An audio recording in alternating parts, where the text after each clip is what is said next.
en canal español ya. Yo estoy, no, estaba probando ya.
No, estoy recibiendo señal, ¿correcto?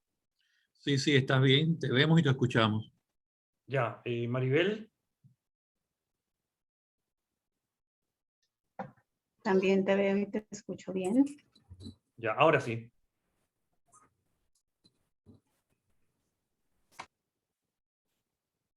Si tenemos que están entrando los participantes, tenemos 84 hasta ahora.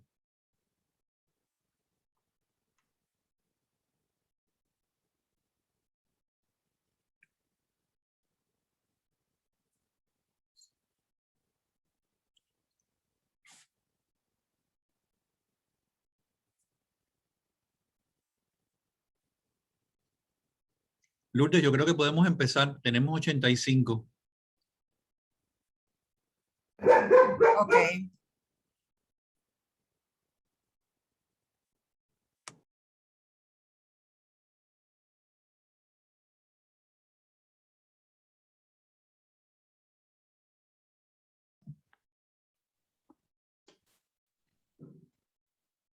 Muy bien. Muy buenos días. Okay, good morning.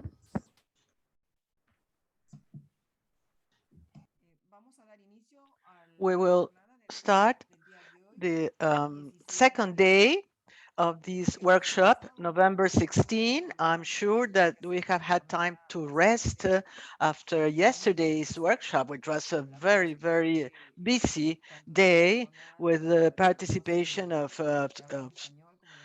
the labs that speak Spanish and English-speaking countries have their own labs. It has been a very good day, I think. What I would like to share with you today is that we need the lab head officers could send us by the end of this day the list of participants that are present in this workshop, or maybe if they are using only one computer or all together in the lab. We would like to have the names of all those that are attending this workshop. So I would appreciate that each lab can send the list of participants at the end of this day. I know that there's, in some cases, there are many people that are around one single PC, but so yesterday also we sent you a survey. And for us, it is of great importance that you answer the survey. I have sent it both in English and Spanish. And today we have sent the Word version. And when the facilitator or the coordinator has more time, they can send it in Word maybe. So you can answer it. I think that today we will have Mexico's presentation at the end of the day, just like Chile did.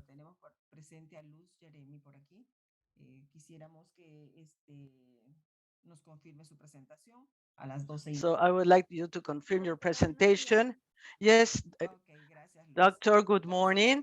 Thank you, Luz.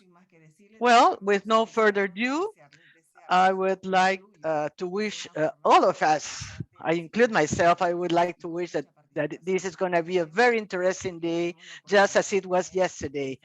Let's take the advantage that we have with us the speakers that have a great experience, that can share that experience with us, and we have the chance to listen to them and to make any questions that we would like to. So now, Ernesto would have the floor now. Good morning. Well, Lourdes has given us just to remind you that please, we would like to thank the greetings that you are making through the chat, but please, I would like to remind you that the chat shall only be used for the questions. So therefore, it is much easier for us to look at those questions. Well, we will start today. Maribel Espinosa will start her presentation regarding the advisory services, customer user satisfaction, as well as the resolution of complaints, identification and control of non-conformities and improvement minutes. This is important because those were the suggestions that you sent when we were looking at the topics to be approached. So please, if you have any question, just go on. So yeah, we can answer any questions and any uncertainties and doubts that you may have. Okay, Maribel, you have the floor. Well, good morning. It's great to see you again. Thank you, Ernesto, for being all together again.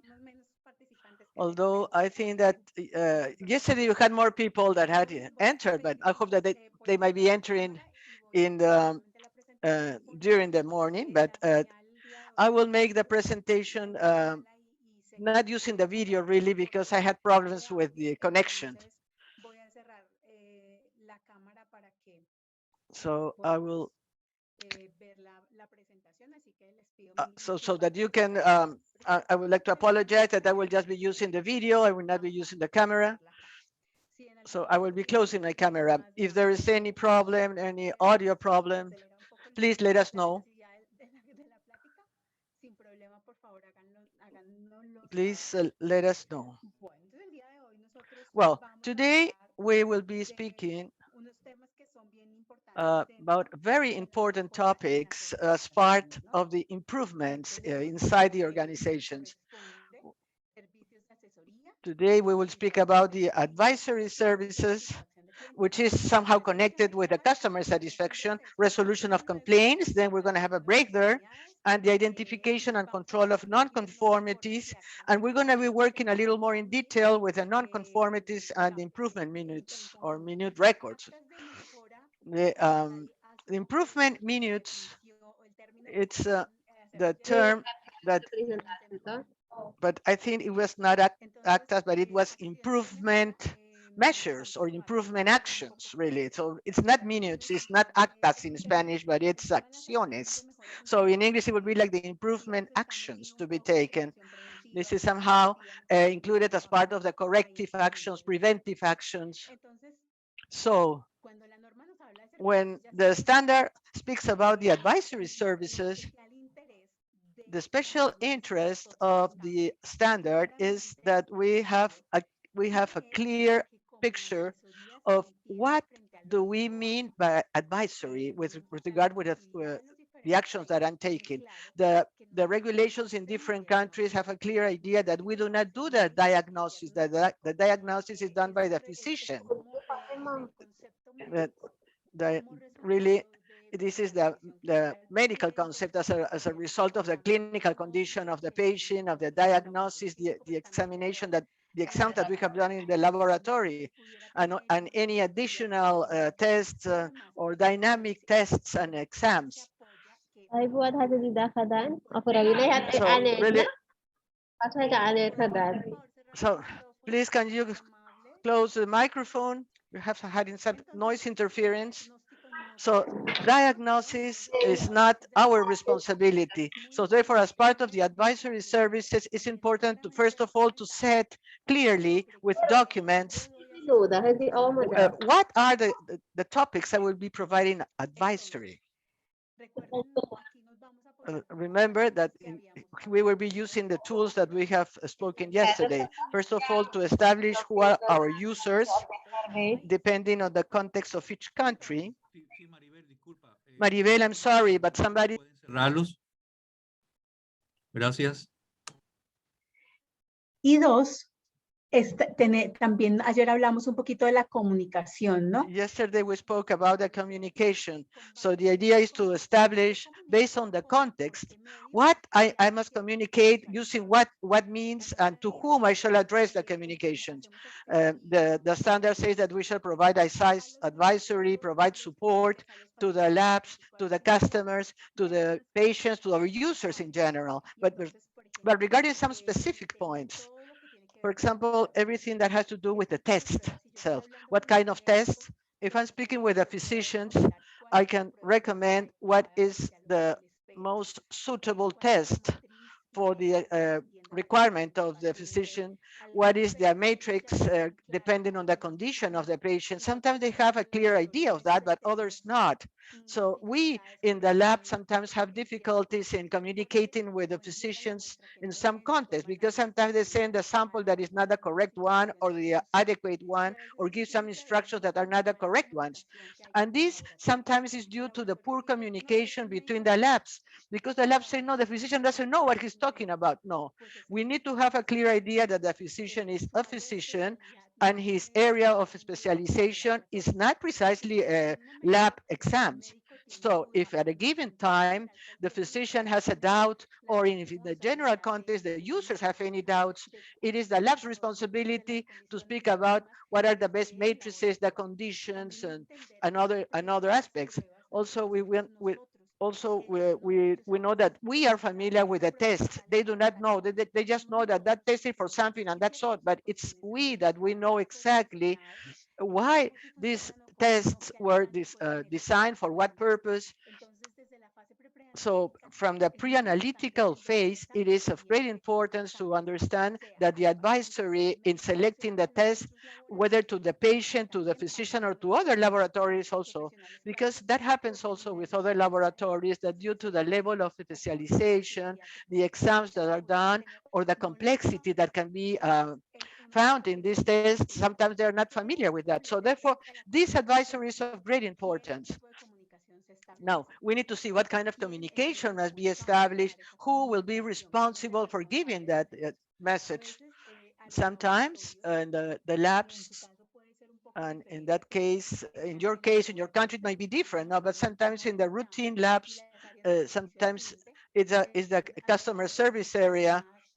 It's that sometimes they are being managed by people that are not so technical. So sometimes they call to ask for relevant information. So and sometimes they receive information that is not the adequate information. Sometimes they just give a very fast question, but sometimes it's not a correct one. So therefore, we need to be responsible of that. So in that context, there are organizations that have a customer service area that is attended by a professional, a technical professional of the laboratory that can provide the required advice. So therefore, we must be aware that this process must ensure the competence of who is giving these advisory services, who is giving this information, because it might happen that the information is not correctly given, and that might create some problems. Regarding the exam, maybe the process will be stopped or delayed, and the patient may be affected because of that, or maybe that the sample is received with pre-analytical conditions that have not been met. But at the time of the reception, that was not identified, and then we will be receiving samples that will not be pertinent for the condition of the patient. And maybe we are giving information that is not the correct one. So therefore, it is important, therefore, to establish this process. So therefore, in the selection of exam samples and the use of the services is important. In addition to that, there are some other important aspects, which are the clinical indications and limitations of the procedures. Sometimes on that context, they, they don't have a clear idea. Sometimes physicians say, I need that test, and they want to do more than what the sample itself can give it, or the test can give it. So we need to tell them that what are our limitations concerning that exam or giving those results, or sometimes also about the capability of the laboratory, the frequency of the exams, advisory in case of individual clinical cases. So therefore, this advisory service in individual clinical cases, the laboratory must define on what cases they can provide these advisory services. Usually, laboratories do not give specific advisory in terms of diagnosis treatment. But however, when we work with professional teams, like working at others, like with the physicians, we might somehow give some guidance concerning additional tests or special cases of patients where we can somehow interact with them. Here, there is another thing that is related to the professional comments that are interpreting the results. So therefore, the security notes and the additional comments and remarks that are made concerning the results, depending on the days of the symptoms of the patient, or the days following the exam, or the clinical record that we have concerning that patient, or maybe that we somehow can suggest or recommend additional information for the interpretation of those results. In that context, it is of great importance to be sure that the reference, it must be very clear who is making this kind of comments, and that those comments are professional and are oriented towards what we want to convey to the patient. It is also important when we transcribe the results, or they come from or international results, maybe some special tests that are done abroad, and sometimes they have some clarifications or some remarks and interpretation remarks, and to do the translation of that very clearly and not to eliminate that from the results.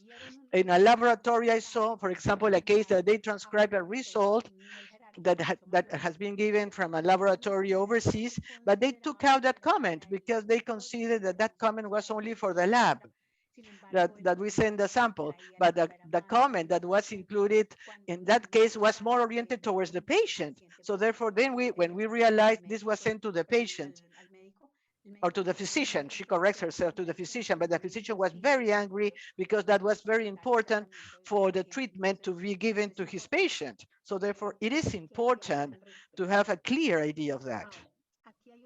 Now, here we have something that is important as well concerning this special topic. This is very much associated with the release of the results of the professional comments. Or, for example, if you want to make a comment about the importance to be sure of the profile of the person that is making this comment. We will see this later on when this is more related to the requirements. Then another thing that we should provide other topics, for example, that we can provide advisory are regarding scientific and logistic topics, no compliance with the acceptance criteria of the samples. And this is somehow related with what we were speaking yesterday concerning the sample collection, the indications, how we will give the orientation so that our users will take the samples, which are the Because it is conditions and more at the level to give all the indications that are associated to that. So we're going to see in the analytical, but the standard is very specific in every step of this pre-analytical phase. What information we should provide to the patient, what are the indications of the pre-test indications, how to identify the patient. In that context, we establish a sample collection manual that are valid for all the for your country, of course, no, according to the country's context. So therefore, this manual is oriented to those pre-analytical phase regarding the conditions, the time of collecting the samples, the type of samples, whether to take the samples or not, the temperature, the times, the risks that involved in this logistic process, and you reach to that level that based on the manuals of some countries that I have reviewed, they give some indications on how to pack the samples. Everything is very well detailed. So that is part of the advisory services, to give that to give the information, but also to be responsible in telling them how to collect the samples. Once I tell them when the samples reach the labs, everything that I have given to them, it's a requirement for this collection of samples. Now you carry out some procedures that you are not just releasing a manual or launching a manual. You are the leaders of your networks. You're giving training to the people, you monitor their work. And in that context, we need to rely that the work we have done is a work that is well done, that will give us the results that you need, and also to trust in the competence of others and to be very efficient in the assessments. For example, if I assess something that I have already taught you, I think that maybe you're not doing things correctly, maybe in returning the sample, then that requires a retraining. And I think that in the pre-analytical part, we're going to be speaking a little more about that and the training of the staff. If you are not doing that, for example, there are new models to train them over and over, and if it's possible to create a video so that they can understand it perfectly. Because I have said this, and they get to my lab, everything that I have taught to them, it's part of their acceptance criteria for the samples that are sent. So therefore, when the samples get to the laboratory, you will be checking that everything that you taught to them, all the part of the training that you give them are being met, really. And now, if this is not being met, then the sample will be returned, then a non-conformity will be recorded, and then we will speak about the client. If the sample cannot be replaced, for example, or if there are samples that can be taken once again. So that's the importance that in these advisory services, at the level that you are working, you must be very critical and not protective, really. No, it's not trying to conceal any mistake. No, you should not be protective in that case. You should be critical with the laboratory, particularly in the case of the sample collection and receiving the samples. There is a story that I would like to share in a hospital that I work in Mexico, that we had several problems with the samples that were getting to the lab, with the problems with the identification of the patients, or or patients that are getting to the lab, but now they were not meeting the conditions. And then they receive, the hospital was saying, please receive that patient. When we start to implement the quality model, when we realized that there was something that we cannot do, but everything was saying, how can we tell the director of the hospital that no, why are you asking that? Well, but so that, but nobody, nobody wanted to speak with the director and tell him that there were so many problems. But I said, well, but somebody needs to do that. And we were looking that there were patients that were under conditions that were not the correct ones. So we make a letter of authorization that had to be signed by the physicians. And the doctor called the laboratory and said, please, that patient that is coming from very far away, he has been walking for many hours, and you should take the sample. But the sample could not be taken because the importance of the time to take the collection, it was of great importance. So therefore we cannot take the sample at that time that the doctor was asking.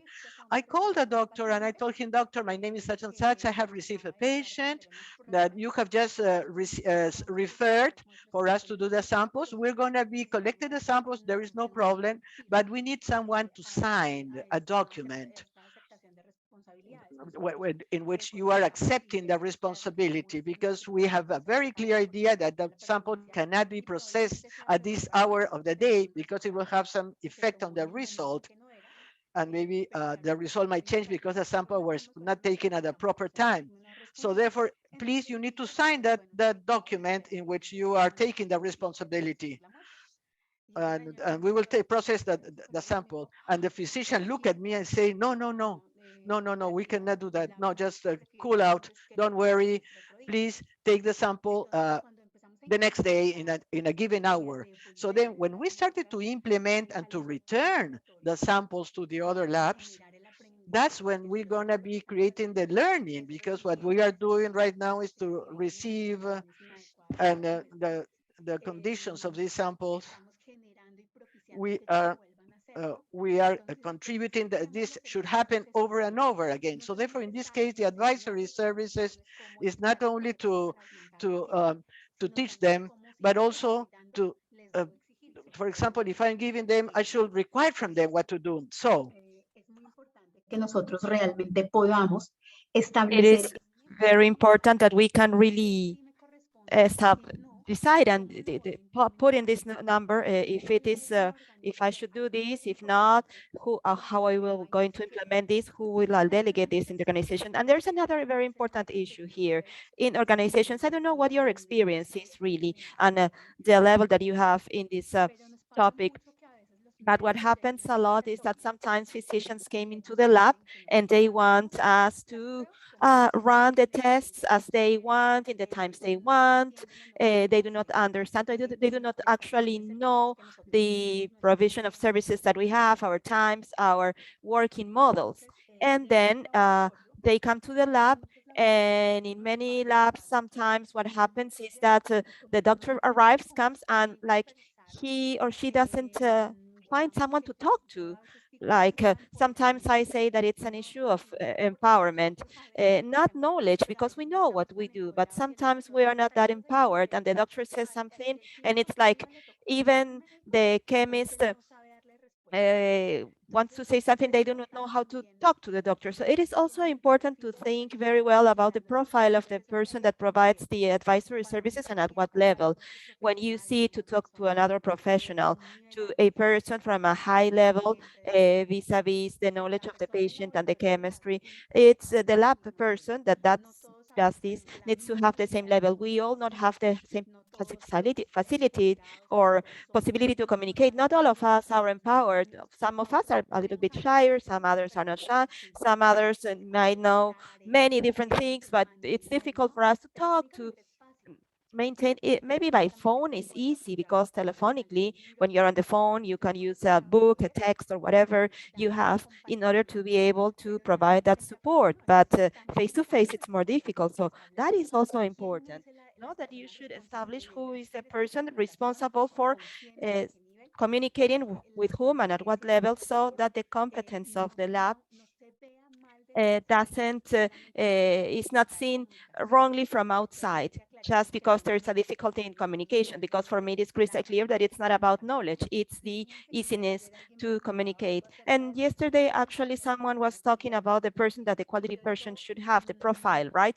And I say, well, you know, sometimes Dr. Montoro and Roberto were talking very extensively about the importance of the personal aspect, right? Not only this knowledge and for these advisory services, it's critical that the person has these characteristics. So yes, we need to be very specific and with the in terms of the requirements.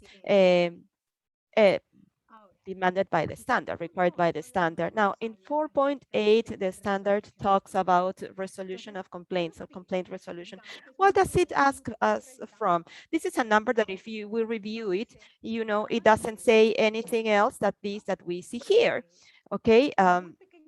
It is very small, but the truth is that it's a number that provides a lot of help to continuous improvement and the transformation and quality in the organization. The standard says that we should have a documented procedure that could allow us to, well, in the Mexican translation, it says manage, but I would say, well, manage. Actually, it's both words are in Spanish mean manage. It's handle or manage. So when I manage, there is this whole process of having this process.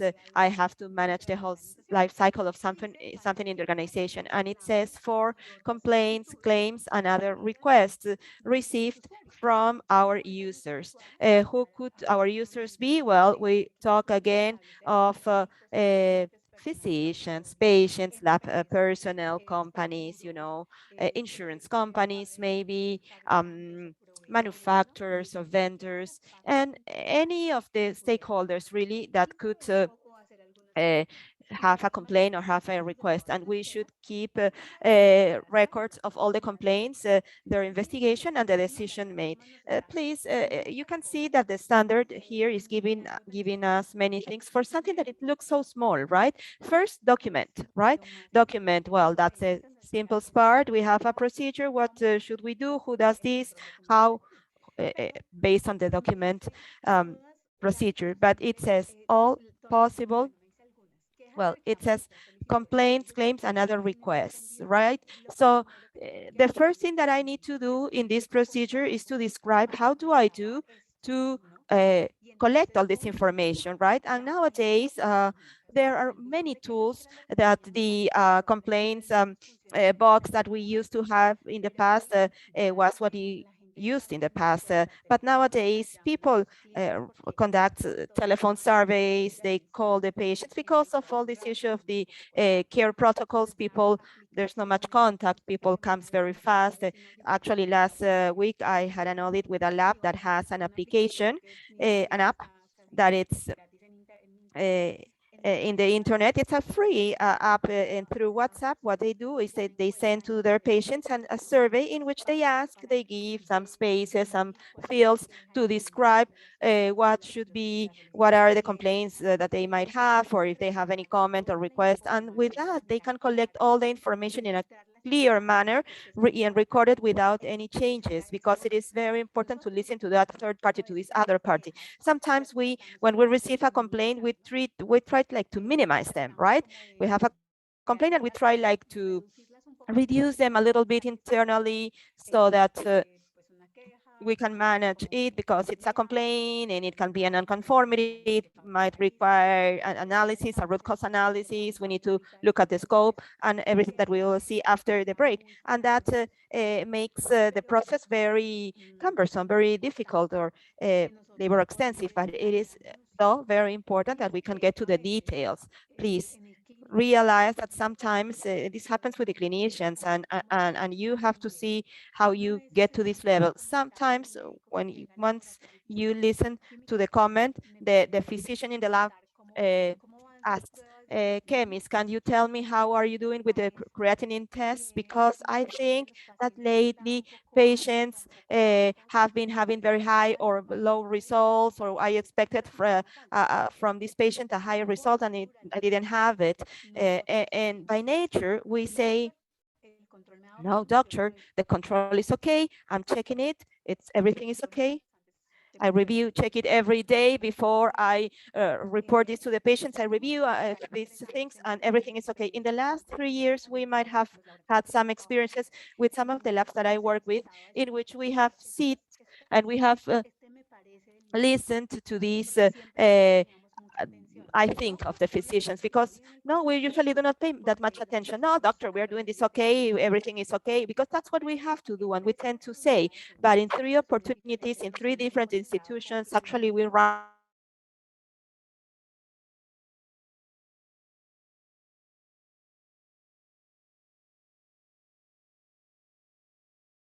was right. Because no, it didn't show in the proficiency test, in the internal quality control, we had a level, but we hadn't realized that. But when we started realizing the levels, he was right, the physician in his clinic with the patient in front of him after having had a transplantation, he was looking at these very low levels. The creatinine is normal, but it's too low, and that's not right. It doesn't sound to me. So be aware of that. You have to listen even the smallest complaint with a critical eye. The client, you can answer whatever you want, but in your inside, please always pay attention to these little details that sometimes we think that are not important, because definitely they might help us to detect things. I mean, the physician has in front of him or her the patient with a clinical problem, with a treatment that it's responding or not, and that's the best evaluator of our performance. So we have to work extensively in having a very good relationship with him or her, especially when there are complaints.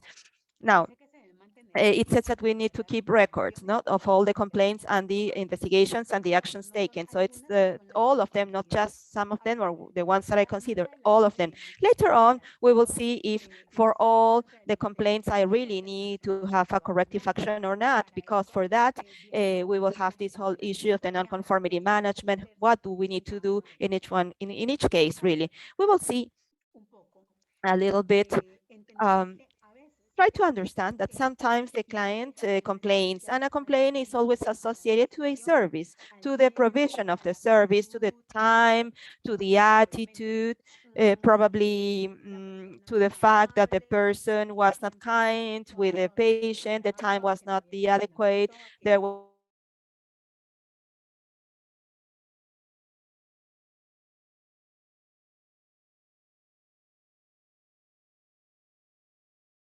everything that is associated to a result, to the product as such that we offer, which is a result, then it becomes a complaint, a real complaint. Because when we have a complaint associated to the result, that would mean that I might need to do some rework, that may need an additional process, not only to review the complaint and answer, yes, we are going to improve that. No, we have to start reviewing. In that case, when the problem is the result, I have to review in detail what is happening, even though in some cases my conclusion might be that nothing happened, but I have to review that anyway. I have to guarantee that I did a review. So that's there's a difference in the claim and complaint, right? Another very important aspect is that we need to change our attitude, our reactive attitude vis-a-vis this process, correct?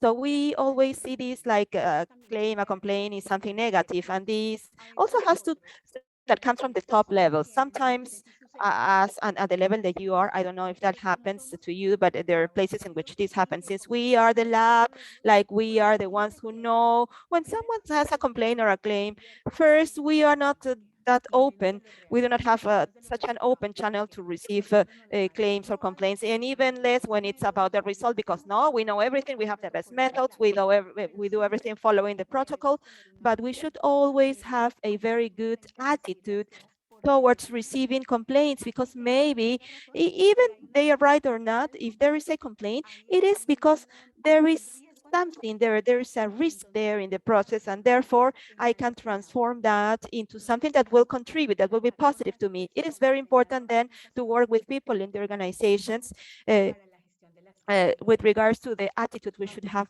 for the received complaints or reactions. Now, depending on how you manage this complaint, maybe the patient comes with a very serious complaint, and maybe the patient is right, you detect that you were the one who was wrong, that there was a failure in your process, and you might need to recognize to the user that you failed. But the difference will be, and we always say actually, what is going to happen with that client? I am going to lose that client, but probably not if you do this in a very assertive manner. I would rather, you know, have someone that tells me, yes, you know, you're right, we had this error, we are going to correct this, we are going to make these corrections, we need to do this and this, and they solve the problem, and then I leave with peace of mind that my results will be okay. I will have a client that will trust this lab, a user that will trust this lab, a user that will be much more satisfied with the service, but that is only the result of the attitude that we use and the protocol that we follow to manage these complaints. In the sector you work, the issue of the hierarchies is something very important, and that sometimes creates some bias towards this very important contribution for improvement, that it's the management of complaints. Now, we also have to, of course, evaluate the claims and complaints. They have an impact in the organization. I'm not going to dwell into detail here because we are going to check this and review this when we talk about the non-conformity management, the impact analysis. However, it is important, well, I am a person that is fully convinced that inside the organization and in front of the patient, vis-a-vis the patient, we need to be very honest and always to say the truth in front of the patient. No, sometimes we have this idea of masking the truth. No, I don't know if that happens to you, but there are some ghosts in some labs that steal the samples and the samples disappear, and you don't know how to react to this because you cannot tell the patient your sample got lost. No, I go and tell we need a new sample, and that is done by everybody. No, but at the end, you know, at the end, I believe that it's always important to talk with the truth to the patient. In most of the cases, in the extent possible, provide the adequate information so that we will be able to use this tool of conflict resolution or complaint resolution in the right manner, right? Now, I believe that in terms of the management of claims and complaints, if there is something that contributes to this, is that we are self-critical professionals, right? For claims and complaints, I might have many models, you might have a service survey, you might have a telephone survey, you might have an annual assessment or an evaluation, a monthly evaluation. There are many options there. There are many tools really, but there are also many ways in which you can not use correctly these tools.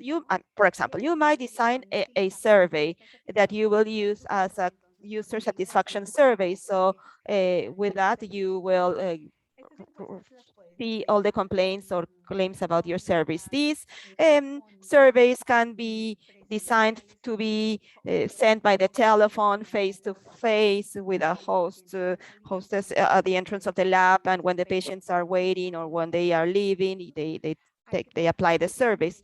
Well, you have to work a lot in the design of the questions to understand, to really make questions that are focused on each type of user. Okay, I cannot use the same survey for the patient and apply that same survey to the vendor and apply that same survey to the physician or apply that same survey to the company or to my labs. I have to have a survey that is specific for the service that I am providing to the needs of that client in particular. I need to have a number of questions that it's adequate, not too many, not too few, too little or too few. Questions that really will allow you to get information. Yes, no, why.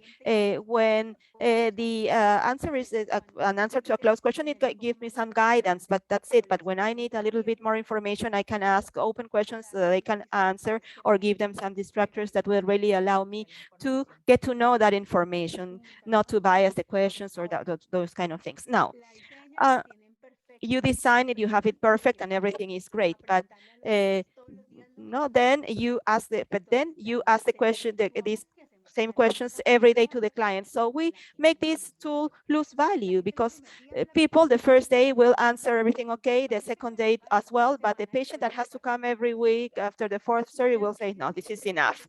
I don't even want to, yes, to everything. So you have to work very well in terms of the frequency in which you will be applying the surveys. Patients get tired of this, they get bored of this, and we damage the tool like this, and especially use the information that we obtain. So you get to the audits, and then how do you collect complaints? We use a service survey. Look, this is a survey, it's very well designed, this is it. We did it, we apply it to 80% of the users that we have that use this service, which gives a statistic validity, and it's a representative sample, and that's okay. And what are the conclusions? Great. What are the conclusions of all of these? Well, the complaints were these ones, and that's it. That's it. So what it's important here is not only to collect this information, it is also very, very, very important. But if these things that clients are telling us, their users are telling us, if we do not do anything with that information, it doesn't make sense. We manage the complaints. How long does it take me to respond to a client? There are countries in which they do not have any requirement with regards to that. There are some other countries in which they recommend, based on the regulations of the country, they set a minimum time to respond to these complaints. So in your procedure, you should indicate, right? We will respond to the client in 3 or 4 days, within 3 or 4 days of receipt of the complaint.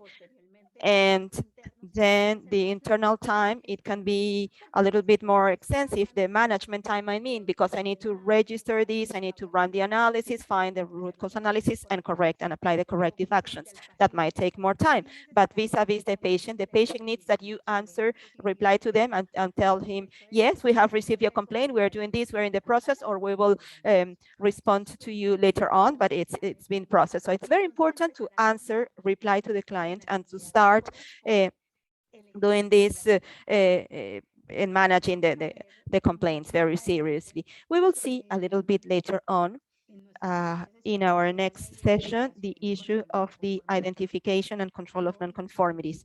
I tell this very clearly, not everybody does this the same way. Many of us might do this in the same way, but not everybody. For me, to standardize methodology for the management of non-conformities is of critical importance, because there are many different things that you can implement in alignment with the non-conformities management, and complaints is one of these. Every time that I receive a complaint from a user, I will record this and register this as a non-conformant aspect. Once, if we analyze it, we will determine whether we need a corrective action or not, and we will speak about this later on. But for me, that's the best way to align this with the system, because sometimes the complaints, when they do not have a given structure, when they are not associated to something, in many institutions just remain like that. The complaint that I solved, I took back another sample, I corrected the result, and that's it. That was all. So it is very important then the mechanisms, standardized collection mechanisms, and promote reporting both to the users and the lab staff, and to incentivize people to help us with this, and use technological tools, apply surveys that are relevant to the requirements of the users with the adequate frequency, and to be very serious with the results that we receive, and take care of absolutely everything. And please always be very prudent, very careful with the complaints from the physicians. Look at them very carefully, because they have in front of them what is the most valuable thing here, which is the patient. So sometimes we want to be like Shakira. Look at the poor Mafalda here, just blinded, deaf, no?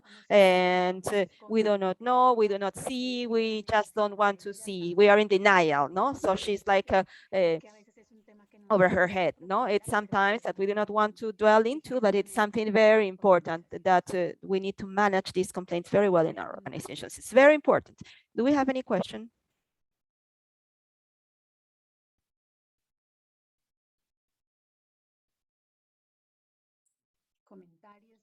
Do we have any question or comment, maybe?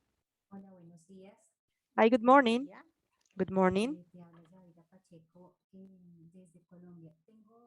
This is from Colombia. This number is very small. Do you have any recommendation on the people that do the classification of the complaints? Because usually our organizations are people that are not technical people, and taking into account the variety of topics. And in the case of the National Institute of Colombia, there are so many different groups that we have. It's sometimes difficult to ask the people that it's taking care of this to have like a full management of all the different topics. So do you have any recommendation with regards to that? Yes, thank you very much, Yadira. Great to hear you and to hear another Colombian here. That's great. Well, look, for me, the questions are focused on quality and should be sent to the quality area, not for the quality area to take care of them, but to refer them. They are registered as a non-conformity, and quality should decide who should manage these complaints. And then the process owner that this complaint is associated should be the person that should do the analysis and find the solution for all the non-conformities. I feel that leave it in such a large institution like the institutes that you are, to just leave it to be managed by another department. It's just giving a response to the client very, very shallow, and we miss that great value that it has of the possibility of detecting a failure in the process. For us as professionals in our day-to-day work, for me, we should send them to quality, and quality is the one that should refer it, not because quality will review them. Obviously, complaints, claims, non-conformities should be managed by the process owner the complaint is associated to. Obviously, with anybody else that should be necessary, but that should be done like that. Gracias por tu respuesta. Gracias a ti, Yadira. Por aquí hay unas preguntas en el chat. We have another questions here in the chat. Good morning, Maribel. Good morning, Patricia. Well, I'm trying to systematize the questions, and right now we have some questions regarding how much the advisory services should be documented. Should we have a record of all the advice, or all the calls made? What are the actions to be taken when I can give an immediate answer to? Well, the first one, how much does the advisory service should be documented? All the advisory should be documented, because sometimes you say, yes, I told him by telephone this and that, to send us the sample, or not to send the sample, or to take it under these specific conditions. But if you don't have an evidence of what you said, it might give rise to some problems. So therefore, yes, we need to record everything. We need to document everything. And the laboratory also will establish, as part of the communication process, that there might be some advisory services where they say that, for example, if they did not indicate how to collect the samples, if the conditions are not properly given for the sample collection, or but if all this should be given in paper, very well documented, that's part of the routine. So in those cases, there will be no problem. But if the patient calls afterwards, it has any questions, that's different. So we need to establish this. But of course, according to the level, I think that at the level that you're working, you need to have a record of all the advisory provided. And sometimes you are at a private lab, a particular lab, you're working with an individual patient and you need to solve something at that particular moment. But you are attending several other people of the patient. So therefore, there's a traceability that needs to be documented, because we cannot lose sight of the patient's safety, and how this will be like a chain of commands, a chain of actions that needs to be carried out to ensure that there will be no damage to the patient. And if there's any damage to the patient, then they will trigger a whole scheme, depending on the country, how robust it is. But there is an alert system that will be triggered, an investigation of the process. For example, if the patients are complaining, it's not only that they're complaining, but they are filing a claim. So therefore, there is this will trigger a whole set of actions to be taken, and this chain of action can be go even back to the lab that took the sample. So therefore, as part of this process, we need to understand that we are part of a larger system that is in our country, is in our context at a given time, or every time really, we are co-responsible of the attention and the safety of that patient. The errors made are not only the errors of the physician, but of the healthcare team. So therefore, everything that's related to the patient care process, it's something that we need to take into account, the whole actions that are taken under that system. Now, the other questions is what can I do? What resolution can I give to a complaint when I can give an answer? I do not. I don't have like the question very clear. Why, for example, what do you mean by not giving an answer? When I receive a non-conformity, and specific in this case that I need to solve the complaint filed by the patient or by the lab, then we need to proceed with investigation. We need to reprocess the sample. We need to answer to that complaint. I cannot think of a case that I cannot give an answer. Can you clarify your question maybe? And how can you document the complaints? The complaints are documented. I don't have that clear. Your question is not very clear. What is your doubt really? But really what I do, well, using different mechanisms. No, there is, for example, through the web page or by telephone. Today, I was speaking with a laboratory that is doing the exercise of calling all the patients. They have had some problems with the sending of results by the email. So therefore, they call every patient and they confirm personally if they have received the results. Others have used the application, or the web page, or others have used a different mechanism. I know that at the level that you are working are very demanding on this kind of communications. But if there's the use of WhatsApp in private groups inside the laboratory, it is important to understand that this involves a lot of risks that are associated with this, and this will be part as the communication procedure to see with whom you should use the WhatsApp and with whom you should not use that, because we cannot just ignore and think that this does not exist. It does exist. So therefore, we need to set some limits to that, to the use of the WhatsApp. Now, you should use any of these mechanisms, and how to document this. Well, this is very personal in my view. Everything regarding compliance in the laboratory, I direct it to the non-conformity management section.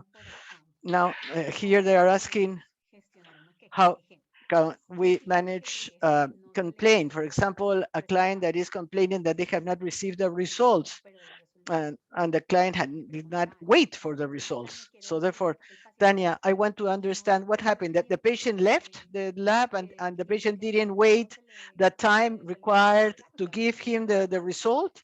Did you call the patient, or the patient had to go to the lab to receive the result, and the patient went there, and the samples took more time, and the patient left? I mean, it's important to see at the time of delivery of the results, they should be coordinated with the client. It's important that the client is aware of the time they need to wait, how these results will be delivered, whether by email, by any other thing. Now, if it is sent by email, we need to be sure that they have received them. Now, how can you manage this? First of all, to give the results. If a complaint like this is received, the first thing that you should do is to resend the results, whether by email or to deliver it personally, so that this complaint can be solved immediately.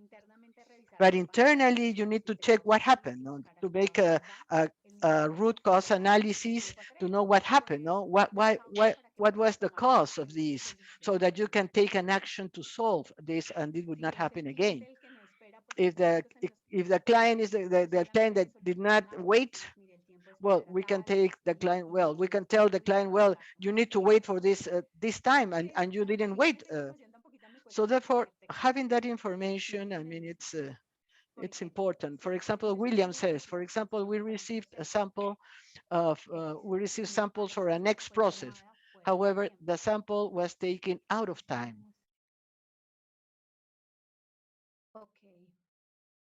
Okay.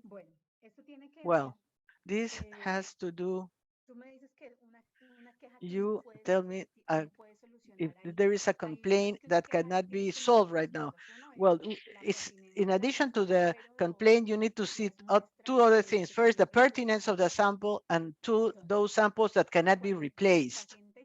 If your patient arrives or the sample arrives, the sample can be received not respecting the conditions, and maybe say, no, I took it in the morning and nothing happened. Well, if there is a problem, they say, you can take the sample immediately, there is no problem, or you can take the sample again, there is no problem. But there are other samples that are, for example, a sample that is very difficult to obtain, for example, a sample that cannot be replaced. For example, a cephalorachidea fluid that did not arrive properly. So the lab needs to establish up to what point they can process again that sample, and when they should process the sample and wait until everything else is solved. When you cannot process the sample, and in addition to that, we need to understand what we mean by off time. Off time sample is a sample that was taken at the time that was not the correct time, or a sample that got late to your working hours. No, that's something different. For example, what are your working hours? Can the sample be kept up to the next day? So therefore, I understand that the services that you are provided is different if we compare this with a private lab. For example, the private lab takes sample from 7 a.m. to 9 p.m. and that's it. But what happens with you that have a service from 8 a.m. up to 12, up to 1 p.m., and then you have samples that get in the afternoon, because they are samples that come from all different parts of the country, that they follow a transportation chain that sometimes you cannot ensure that it's going to be getting there on the right time. So therefore, that's a complaint that can be managed. And probably the answer will not be the answer that the client wanted to receive. But internally, you need to have an answer to that. And you need to have some security measures that are established for this kind of processes. If you see there's a thing that is not working properly, you need to have a pre-established process. And if somebody is ignoring that process, then we need to take measures for that. But we need to see specifically what is the complaint in order to describe and specify this correctly. But I think all these kind of complaints have their own mechanism of care, of attention. There is a matrix, a model matrix, Norberto, to document the complaints. You can set a matrix. What is the, for example, you can make an Excel page and you can set some a code, a number. Well, we're about to start the next, the matrix, the number, the code of the complaint. You identify whether this is a complaint or a claim, and then you start doing the proper follow-up of that. Therefore, what I do, I would relate this, I would put on a box with the immediate response, the immediate answer, who gave this immediate answer, at what on what date and time, and then we do the proper follow-up then. Belén, these two questions are similar, that when the claim is internal, when it is an internal client, and when we have an external complaint. What action should be taken by the top management when we refer to an internal claim that comes from an internal client, that in order to get to a process that is dependent on another process? And the other question, what happens when there is an internal complaint, but to solve that complaint, that does not depend on the laboratory because it is a responsibility of third party or outsourced laboratories? That would be like the external one.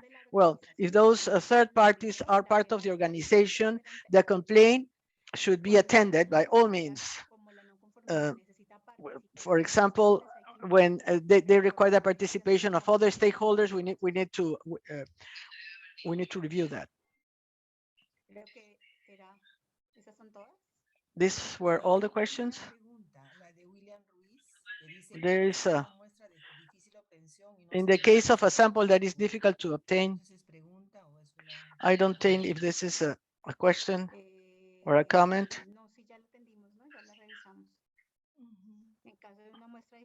In the case of a sample that is difficult to obtain, well, in all cases, to wrap up, all the complaints need to be recorded, documented, analyzed, and checked. We're going to see in some cases that they don't require corrections. So, well, we're going to see this. We're going to review that part later on. So we are on time to continue with our next topic. Lourdes, should we give a small break? I don't know. I can continue. No, we will continue. It's 10:05, so we continue. Well, we go with the next topic that is related to the resolution of complaints. As I mentioned, sometimes human beings by nature, I don't know if that's your case, I always relate quality with life. Risk management is just to learn to see the mothers with their children and all the risks that are involved there. So therefore, non-conformities, I think that is something similar to that. For life, it is linked to life. Because I don't know, it happened with you, but I remember that my mother said, you don't learn things by the good way. You always learning things by the bad way. So therefore, it's or by complaining. So therefore, the non-conformities is like the looking at the life of the parents trying to educate their children. No? Non-conformities is that when the parent, for example, I asked my father, can I go to this party? And the mother says, yes, I give you a permit, but please, you should be here at 12 sharp. That's the time that you should be here back at home.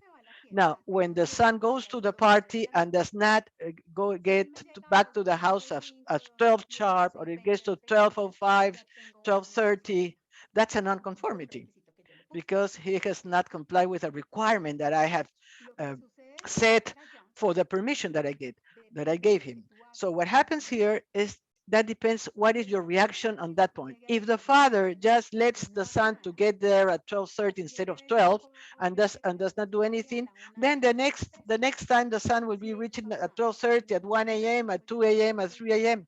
If the father, when the son on the first time got at 12:30, no, maybe he doesn't tell him anything that on the night, but the next morning he says, since you have not met what I told you, well, we're gonna ground you, we're gonna punish you, we're gonna make an action for this non-compliance, non-conformity. So and the son will comply is his punishment. So what would happen the next time? That if the next time the son will be there at 12 sharp, and or maybe part of the punishment, you can say that the next time if he comes late, he will not be let to go to the party or to meet his friends. It's the same with a non-conformity. A non-conformity is something that is not meeting the requirements, something that should be done and has not been done properly, something that goes beyond a limit, a standard, a procedure that has already been established. That's a non-conformity. And the success of the management of non-conformities in your laboratory depends on what you do, how you react. If you just let them happen, or if you do something to attack these non-conformities. So what does the standard says? The standard says that we need to manage them, you need to identify them, to manage them. First, we need to have a documented procedure. How are we going to identify non-conformities and how are we going to manage them? and then speak about managing non-conformities in all the processes of the laboratories, the pre-analytical, analytical, and post-analytical. If we understand in the pre-exam, the exam and post-exam are all the procedures that are part of our laboratory. All the processes are not left beyond. There, in some cases, for example, in the interpretation, since they are saying pre-exam, exam, and post-exam, it is applying only to the pre-analytical, analytical, and post-analytical, but it does not apply to purchases, procurement, maintenance, human resources, and so on. No, that's not the interpretation to be given to these non-conformities. Why is this procedure so important? Because non-conformity is a risk. It's a risk that's saying, hey, I'm here, I can be even more serious. So it is important to identify and to manage the non-conformity. What should we do under this procedure? How can we assign responsibilities and authority in managing non-conformities? What should I do? The first thing we need to identify, who can identify? All the interested party and the external parties of the process can identify it. Who can record this? If the interested parties are internal parties, then each person can record the non-conformity. Or if the stakeholders are external stakeholders, then they can, maybe the quality department or the customer or the client service department may be recording these non-conformities, but somebody needs to record them. So therefore, that will depend on the size of the organization. Sometimes there can be a phase of distribution or socialization, and this can be maybe addressed towards the quality department, can be more competence to assign these responsibilities. And then to the next step will be to analyze the non-conformity. The owner of the process should be responsible for that non-conformity, or the documents. Who will be responsible for documenting this, who will be responsible for giving any answer to this, who is responsible in each one of the actions. If the action is to set a budget, for example, then the management will be responsible. If it is related to asking for quotes, maybe it's the procurement area. If the action involves selecting a product that has to do with a technical part, maybe it will be more towards the lab management. If the product has to do with training and assessment of effectiveness of training, maybe that will be part of the human resources department. So in that way, we can assign the responsibilities and the authorities in this management process. This should be related on how you have structured this process. Then you need to define corrections. In almost all the cases, there is something to do. And there's a difference between corrective action and a preventive action, something that we will be seeing this later on. So we define corrections. Sometimes some non-conformities will require corrections, others not. Each non-conformity will be different. We will establish the scope. The scope has to do with what happened, what parts were affected during this process of determining the non-conformity. Also, it is determining whether it is necessary to interrupt the process or not. If we need to recover results, and then whether we need to interrupt the process and do we need to stop the delivery of the reports. So therefore, if we need to stop the process. Sometimes we think that non-conformities of the administrative process will not affect the patient. And sometimes administrative non-conformities, they make a different analysis as opposed to the non-conformities of the technical process.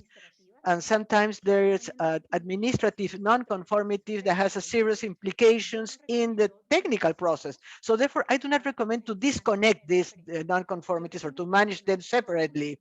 My suggestion is that all of them should be managed under the same model. if there is if there is no need for the process or it's not applicable, then we put not applicable. But it's important to identify them and to learn how to understand that sometimes non-conformities in the administrative process can entail a risk towards the healthcare process. Sometimes, for example, in the case of reference lab, for example, that the process of sample reception is blocked to a customer that has not paid. So therefore, you can say to the patient, no, from now on, all the sample received from this laboratory will be blocked, will not be received because they have not been, they have not paid. So therefore, we receive the samples, but the samples are not processed. And not to process those samples means a delay in the delivery of the results that will be affecting that laboratory, that send the samples that will be affect that patient. We do not know if that patient is staying at the hospital, or if that will delay any decision taken by the physician, or if that decision-making process will entail maybe even the death of the patient. So therefore, sometimes administrative non-conformity will affect the patient finally. So therefore, it's important to manage all of them. So not to lose sight that in the laboratory, although I work in the administrative part, it might affect the life of the patients in a negative manner. So siempre todas las no conformidades. Not all the non-conformities affect the clinical meaning or significance of the result, even though there's an error. We will see that in a minute. We will see that at the exercise and an example. We have this thing. So we withdraw the results if necessary. How do you authorize the restarting of the process, and how we are going to document each one of these non-conformities? We document all of them. Please look that the standard says do all this, that this documented process describes all of this. It should describe even how you are going to authorize the renovation, how you are going to document each nonconformity, but we should also take into account that sometimes the nonconformities are recurrent, and therefore we need to follow them up more specifically. So say in such a case, for example, of the errors that we have at the entry or when we entered patients, right? When you have worked in a lab in real life, you know that you do not need to be a bad lab person to have errors every day. That's part of the process. The entry processes, it's something that it's there all the time, that has to do with the human nature of the people that conduct these processes. So in this understanding, it might happen that in one day in which we receive 100 or 200 patients, there might be 8 or 10 of these errors, capture errors when we capture patients. So I cannot just wait until the lab creates a nonconformity for each one of these errors. A nonconformity because the patient, they put that she was a woman and was a man, or they didn't put the right name, or they put Juana and it was Juan. It's therefore important to establish how are we going to do this documentation and recording of the nonconformities. That's very important. There are labs that have a record in which every day and in every area they identify all these data errors that they have identified, and it's important that they record them all, because if they do not record them and they just correct them, there's not going to be a way to improve that.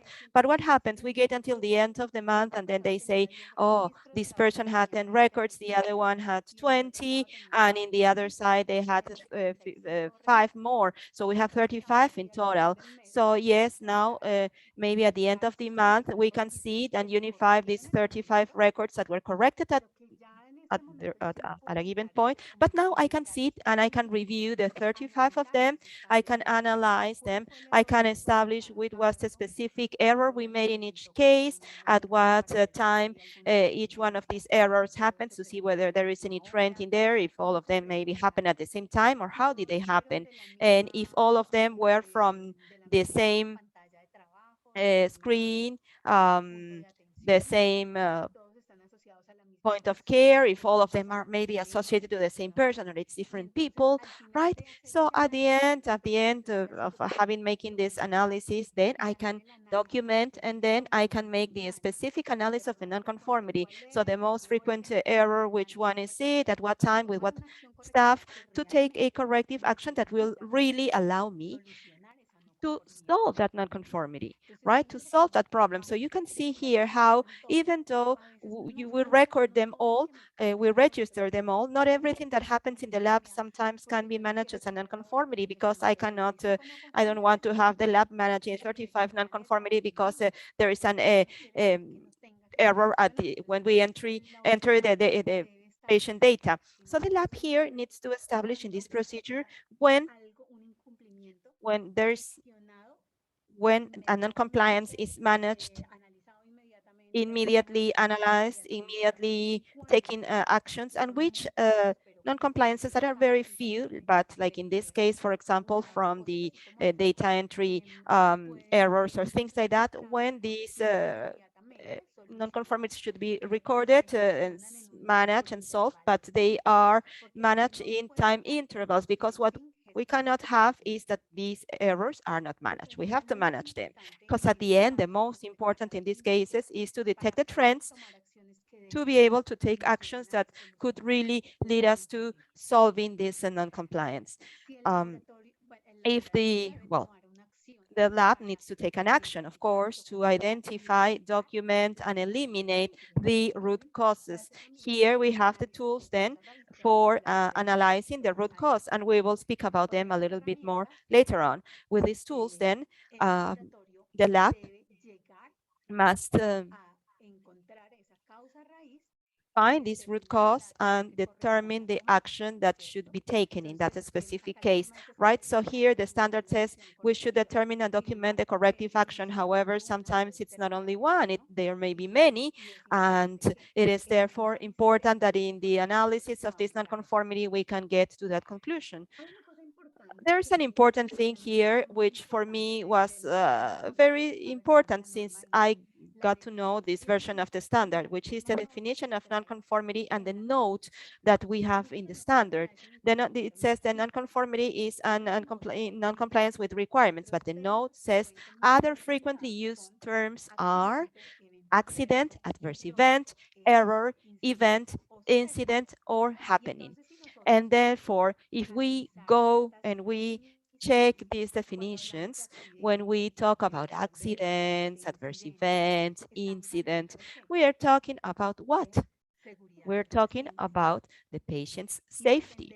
And it will depend on your country, and it will depend on how you have implemented the patient safety policies, the way in which you manage this.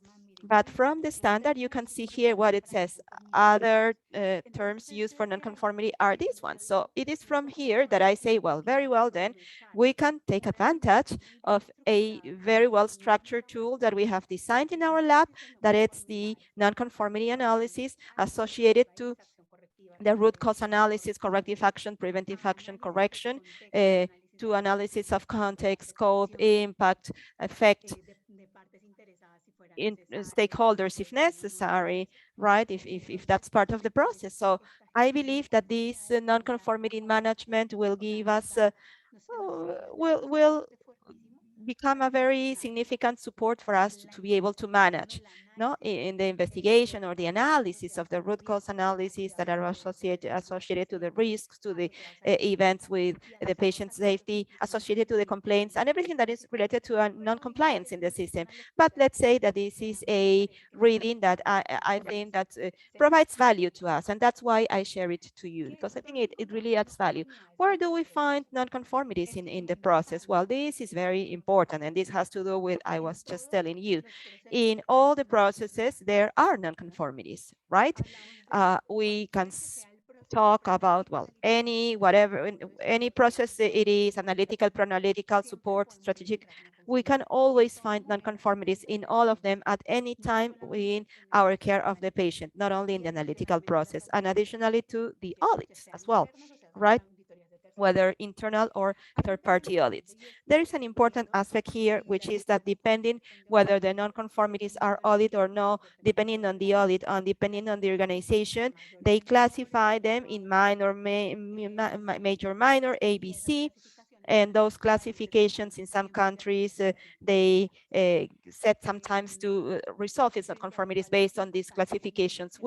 Vis-a-vis which it is important to understand that the non-conformities must be taken care of always and as soon as possible, regardless of the classification or the moment for us internally and especially for you and to teach your collaborators. We should take care of them immediately if we can and as soon as possible. Well, we delegate the responsibilities, as we said. It is also very important and that as everything in the quality management system, sometimes the efficacy is very much associated to the standardization in the management of something, in the registration, in the management. With the non-conformity, something else that is very important as well is to draft them correctly, right? To be able to understand that behind the non-conformity, and actually with the drafting that we can make of the non-conformities, the way in which we draft them, we can give them or take out impact from them. Sometimes we have a serious non-conformity in the process, but the way you draft it, you reduce the impact of it. So you should always have a clear drafting of non-conformities. What was the finding? What is not being complied with? What is the evidence that you found? And with that, we could have a huge, very lengthy workshop about this, but we do not have enough time to talk about that. But it's clear, short, and concise, and very important with the non-conformities as well, to have very clearly, to understand clearly the difference between correction and corrective action. And Roberto will speak about this later on. Now, we need to set the scope of the non-conformity. So when I talk about establishing the scope of a non-conformity, I refer that we should be able to define what was affected by that non-conformity, by that in compliance. If someone tells me that there was a lack of compliance, let's say in the conditions of temperature of the refrigerator where we were keeping the reagents, well, the scope of this non-conformity might be all the reagents that were stored in that refrigerator, right? So the scope is everything that can be included. If someone tells me we have, a failure in the proficiency test and we've been having this for 1 month, we'll receive the result today, but it indicates that we have a failure in the process. I make the verification and I realize that the failure is still there in the process, which is a systematic error that it's there. So I say, but I processed its sample 1 month ago. So we've been having this error for 1 month. So the scope is, what is the scope? Every one of the patients that use this process from that month until now, and even before that. So to see what is the scope of everything that could have been affected or reached by this non-conformity. Then to set the impact. Okay, very well then. I know that there was a error. I know what did it affect, and now what happened? How did it affect it? If we talk about quality control, we might say that we found a positive bias. So we are seeing what is the impact? Well, an increase in all the results. So what is the impact what caused that mistake really in the process? And now something else is to establish whether this impact really caused an effect, a negative effect in the patient, if it affected the clinical significance of the result. And why? Because the standard requests us that we notify or inform the physician or the patient in case there has been an effect in the or an impact in the clinical significance result. I'll give you an example, a lab example, to try to show this to you in a clearer manner. Let's suppose that we find an error in the triglycerides in the analytical control test, and we find a positive bias of 10%, right? That's what the proficiency test told us. It told us that was the conclusion that we got, right? We have a 10% bias then that, yes, had affected all the patients. So I say, okay, very well. This means that all my patients had more or less, that's what we assume, that more or less all the patients had a result that was 10% above. So there will be patients that had a result of triglycerides of 190. And if I add this 10% extra, the value that I reported was not 190, it was 209, right? And then I say, well, if my reference interval was 0 to 200, the patient was normal, and I put it in a little slightly high level. But if I have a patient with some triglyceride results of 350, and that was the real value, but I really reported it as a 385, then the patient is still high, and probably there was no change in the management given to this patient. So that's why it is important to be able to establish the impact, and with that impact, we will be able to define whether patients were affected or not, and if that effect had also an effect on the clinical meaning or significance of these the risk of these patients. No, so in every case we need to manage, but the lab, however, can establish or should establish in which cases it would be necessary to call the patient, inform the patient about this, and we can use these tools for that, or with this tool, we can use this tool actually to be able to review if there has been any effect in the clinical meaning of the sample or the result, no? The clinical significance of the results. So we have been seeing that, as I just said, I described the non-conformity. The lab will have to follow up the environmental conditions that can have an influence in the quality of the samples. What is the finding? We did a monitoring of temperature in the methodology area, for example. However, during the month of whatever, in that date, we have observed these many breaches to be able to establish the relevance of the non-conformity. It's different if I find out of 1,000 cases, I found this in one case. Well, it is always important to characterize this well. And we observed 5 non-compliances with the temperature criteria without presenting evidence of the actions taken vis-a-vis this. So I described what the finding was, the non-compliance and non-conformity found in the environmental temperature, finding records of 35 Celsius degrees when the area should be between 18 and 25 Celsius degrees. So I draft a non-conformity in a full manner, completely describing the finding, characterizing everything very well. So after that, they can establish, based on this, what is the scope. Okay, what was affected, everything that was at room temperature, if I have reagents, which were they, if this might have affected some of the equipment or the samples maybe that are kept at room temperature. If I had, for example, tubes for sample collection that should be at a given temperature, a maximum temperature of 25 degrees, and I had them at 35 degrees. So I have to be able to establish what is the effect, right? So talking about the non-conformities, what was affected? Only one patient, only one sample. Great, it might be. If that is the result of that analysis, it is important to be able to determine very well what is the scope, right? Be very precise in that. Yesterday when Chile was presenting the exercise where they were talking about the analysis, an analysis, this is associated to see how the risk management is also linked to this, no? That this scope is extensive to think what other areas might have been affected by this. What she said yesterday was pretty good. I manage this as a risk, a latent risk that we have in the areas, and it is very important that we do not lose sight of it. Then to establish what was the effect that this non-conformity caused, right? It might not have caused anything. It might have been. It might have not affected anything or anybody, but it might have been that they resulted in some alarm setting off in the equipment, or some stoppages in the process, or maybe some reagents we didn't know how long they were outside their correct conditions. They might have evaporated, or maybe the tubes might be losing some of their functionality, or maybe they won't have the same vacuum.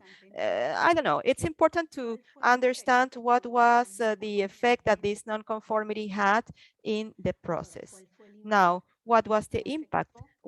how did it affect and how did it affect it, right? We have the scope now. What was that really happened? And this is an exercise that What happened maybe really, some and of this is you an might want to exercise that can be document and some documented, others. and others can do it maybe based on the analysis. In both cases, it's correct to do so. In both cases, it's a priority thing to carry out this non-conformity analysis. Remember that we are just in the non-conformity analysis. We have not reached to the root cause analysis. We are only analyzing right now the non-conformity. So therefore, what was the impact, the results, then how the patient was affected, whether the patient was affected, yes, no, how, and that will depend whether you say yes or no, whether this should be reported, to whom we shall report this, and in the procedure of non-conformities, also we need to see if we need to send notices associated to non-conformities en donde haya algún cambio. where there is any change involved. For example, if there was an error, that the results of the samples need to be corrected. So therefore, whom shall I notify this? Whom shall I send the notice? What means I will use for reporting this? So in the case of non-conformities, when I need to report this or notify this to somebody outside the organization, it's very dramatic in the private environment. If I call a physician, I say, doctor, really the results, it was not 500, but it was 80, or the opposite, or I reported 80 and it was 500. So this kind of notices sometimes impact the organization, and this needs to be very well documented. We need to decide whether we need to stop the process and not to continue processing the sample, or if we can continue working because the condition is no longer existing in the process, whether we need to retrieve the results. And something that is important, and the auditors nowadays are much more focused on this, is the fact that we should be able to identify this non-conforming work. If we need to recover the results, what kind of results, what is the process, if the client have received the results or not. Sometimes non-conformities I detected very quickly, so therefore they have not reached the patient yet. And we can manage this before the patient receives the results, and therefore we can easily prevent many problems. But on other occasions, sometimes the results have already been sent to the patient, and that's a different process. And then we need how to show that a non-conforming work in the assessment work that I handle, especially with the laboratories. I don't work directly with a private physician, with a physician that directly. And now we make a lot of emphasis on the part of the auditors and evaluators to look how we can prove that the absence of a non-conforming work. So therefore, this should be very well documented to see how the results were reprocessed, whether there was a statistics analysis was carried out, whether they have the samples already there and they had the time to check them again to reprocess the samples. So therefore, how can I show that the work performed was not a non-conforming work? Because it happens sometimes that non-conformities sometimes are seen like repeated.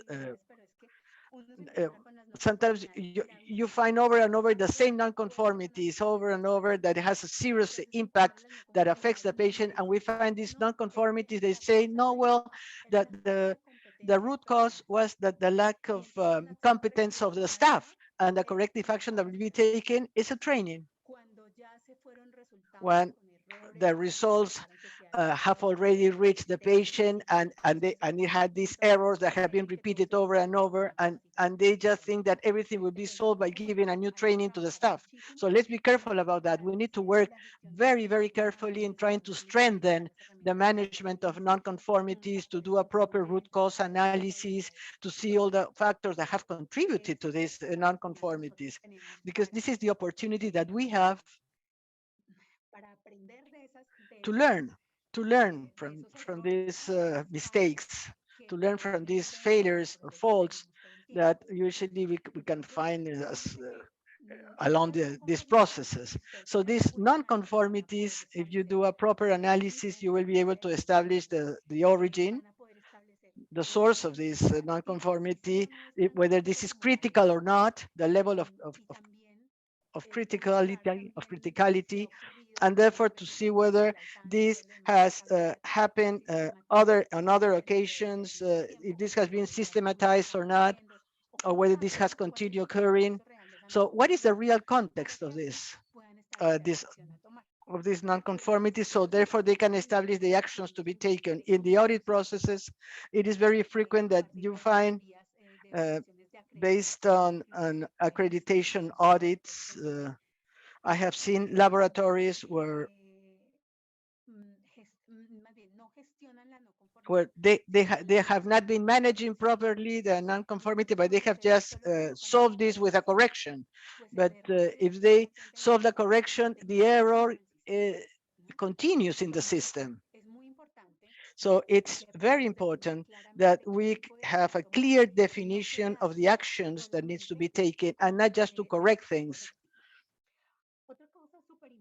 Something that is very important also and needs to be understood in terms of non-conformities. It's sometimes the standard is not very clear. Roberto will tell us how we can do this, but the degree of depth that needs to be followed, the strictness that needs to be implemented concerning this standard, and this of course is related with the level of strictness that needs to be assessed. I was speaking with some friends at the radio program, and they seem that non-conformities are not just for people, are related to the system. But yes, but that's what we say colloquially. But if somebody asks me if there is a time where I need to solve a non-conformity of a person, I will do it, because I will not acting against that person. I will not tell that that person is good or bad. I will tell him that in this process there is a non-conformity and you were responsible for that. So let's see what we can do with that. So therefore, the idea of non-conformity, whether this is solved by attacking a person or not, that depends on we as professionals need to be responsible, and we need to accept when we have made a mistake. I cannot correct a non-conformity in a process that had a participation of 20 persons, in which 19 people do this perfectly, and there is one person that over and over and over is making mistake. So therefore I need to work with that person, not from the sanctioning approach. No, I will not attack that person. Then that's another part of the management. It's not that the organization will be attacking that person that has made a mistake. What I must tell that person as a professional with regard to this non-conformity is to see what is going on in that process that this error existed. So therefore, I need to see whether the root cause of non-conformity usually is associated with a failure in the system, a failure in the implementation, in the monitoring mechanism, that makes that any of us can make a mistake or can somehow divert from the process and reach to a non-conformity. But we need to be responsible. Each one of us should be responsible regarding our daily work. I think that non-conformities can be corrected, can be oriented towards the person. So therefore, we need to be leaders, and we need to manage non-conformities as leaders, not to attack the person directly, but try to analyze the whole department and to provide the necessary support for that, whether this is as a group or individually, person by person. So therefore, it is important. Non-conformities usually on the root cause analysis, usually they are originated from deficiencies of the system.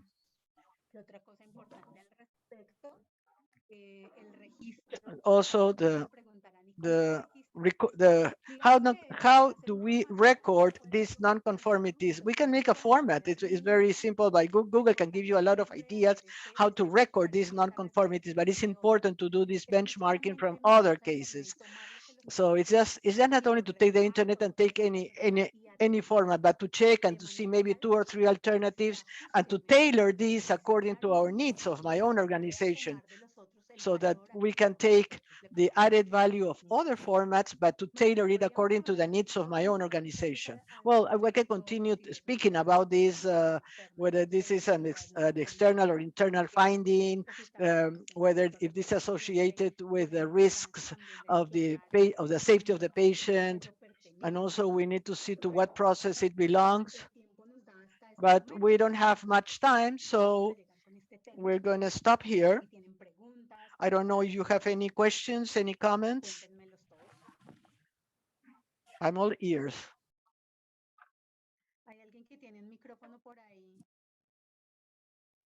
Abierto. Somebody has an open microphone, please.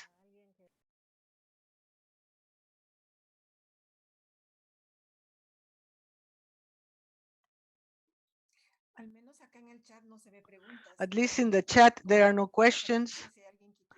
Now, as Patricia has said, if there's somebody that would like to make a question right now.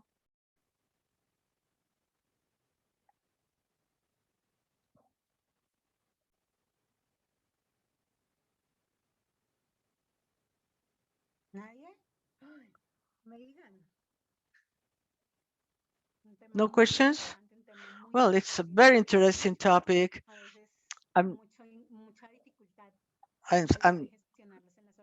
I've seen that there is a lot of problems sometimes trying to manage this specific topic. So maybe this is why there are not many questions. Yes, I think that's the reason. So many things that needs to be done. Yes, what happens is to do this properly and thoroughly is what makes this prevents this from happening again. Because if we don't do this thoroughly and very carefully, it might be a recurrent thing. And of course, this will help us to improve. Tanya, there's something that you would like to say? There is a question made. Could you expand on how to differentiate a claim from a complaint? Tanya, we have not seen that. As I said at the beginning, the complaint is associated to the service and the claim is associated to the product, to the result. And usually the claim involves a budget, an additional budget really, to solve this claim, to address the claim, or there is a loss involved in this case. If there are no further questions, we have a break now.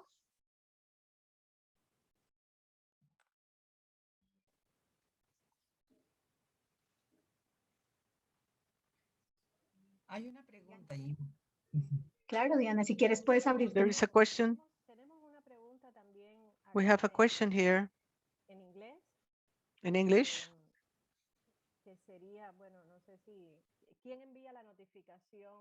Who will send the notice of non-conformity to the physician or to other client? Who is responsible for sending this notice? How can this be channeled? When you need to notify to the physician or the patient, well, that depends. Every laboratory makes this differently. The small laboratory sometimes is made directly through the management, and that depends on the kind of notice that will be sent. Sometimes, for example, is done directly to the management of the laboratory, and others goes directly to the person responsible for the process, because in that case, they can give a better information, what happened with that sample, what happened with that result. So therefore, sometimes they want to address this directly to the person responsible for the process. On other occasions, the notice is sent to the quality officer. So therefore, it is important that in the procedure, you should establish the addresses to this notice, and which also to establish which are the most frequent claims or complaints, and then you can have 2 alternatives. First, You can have a list of persons delegated to receive those notices depending on the topic. And the other one will be depending on the results related to the risks. It's like having a list of different scales. So therefore you can say that person, and the absence of that person, it can be this other person or this other person. So you can have one or two alternatives. That will depend on the notice that will be sent, really. Diana has a question. I'm a little confused concerning the difference of non-conformity and a corrective action, since I am reading the standard and I see that non-conformity in the part of the notes say that we need to identify the cause. But in point 4.10 that speaks about non-conformity, it also speaks about establishing the root cause. When they speak about establishing the cause, they are also speaking about the root cause. In any case, we need to look at the root cause of, or the cause of non-conformity. Roberto will be elaborating more on this topic, but I will just like to make a comment. Sometimes there are non-conformities that have multiple causes or just unique cause. So let's see, for example, if we check the the 4.10 of the standard, if you have any doubts, we can go back to your question. We can say that non-conformity is a non-compliance with any requirement. When I fail to meet any requirement at any time. Now, if you're still with a doubt, we can go back to this. Hay otra pregunta. Sí, dice, perdón, 4.10 que es acción correctiva, pero entonces dice Irina, a veces no se registra la no conformidad. Sometimes we do not register the non-conformity because the one that has this responsibility is like as if they want to they want to protect this. They think that this is something bad and they kind of are judge and part, right? It's more than protection, it's projection, right? They focus it at something bad, and some of them want to be the judge and the party as well. Yeah, actually, that's one of the things that happen the most, that sometimes we are like, how can I say, very paternalistic, very protective, like we want to protect, no? Or we do not want to show the bad face of the lab, and bad in the sense of the errors that are made, whether it is because of the person, the prestige of the lab. But the truth is, if something we need to do, we need to be proactive. Proactive are there everywhere. And the worst thing that can happen is that we mask them. An error is like a diamond, I read sometimes. It's worth gold in the organization because it's like, it's saying to you, here I am, here I am, here I am. There's no sense in hiding it. It's like, how can I say? It's like talking about, like the gas or the fuel measurement of your car. No, it's activated so that when the car, you're running out of gas, it will tell you, so you won't be stopped because of that. We need to see that non-conformities in compliance, quality control is like that little flag that is there, that it's talking to us and saying something is happening here, you have to review it. So I believe that the solution here is that the approach, the focus, the way in which we will focus this, it's a human approach more than an error in the system. It's the way how we as professionals, we need to start being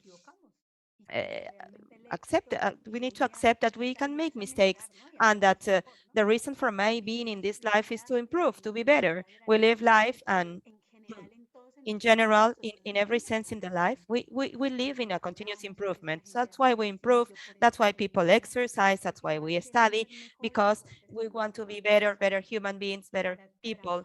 And to work in health, we also have to be better human beings, more receptive, more assertive,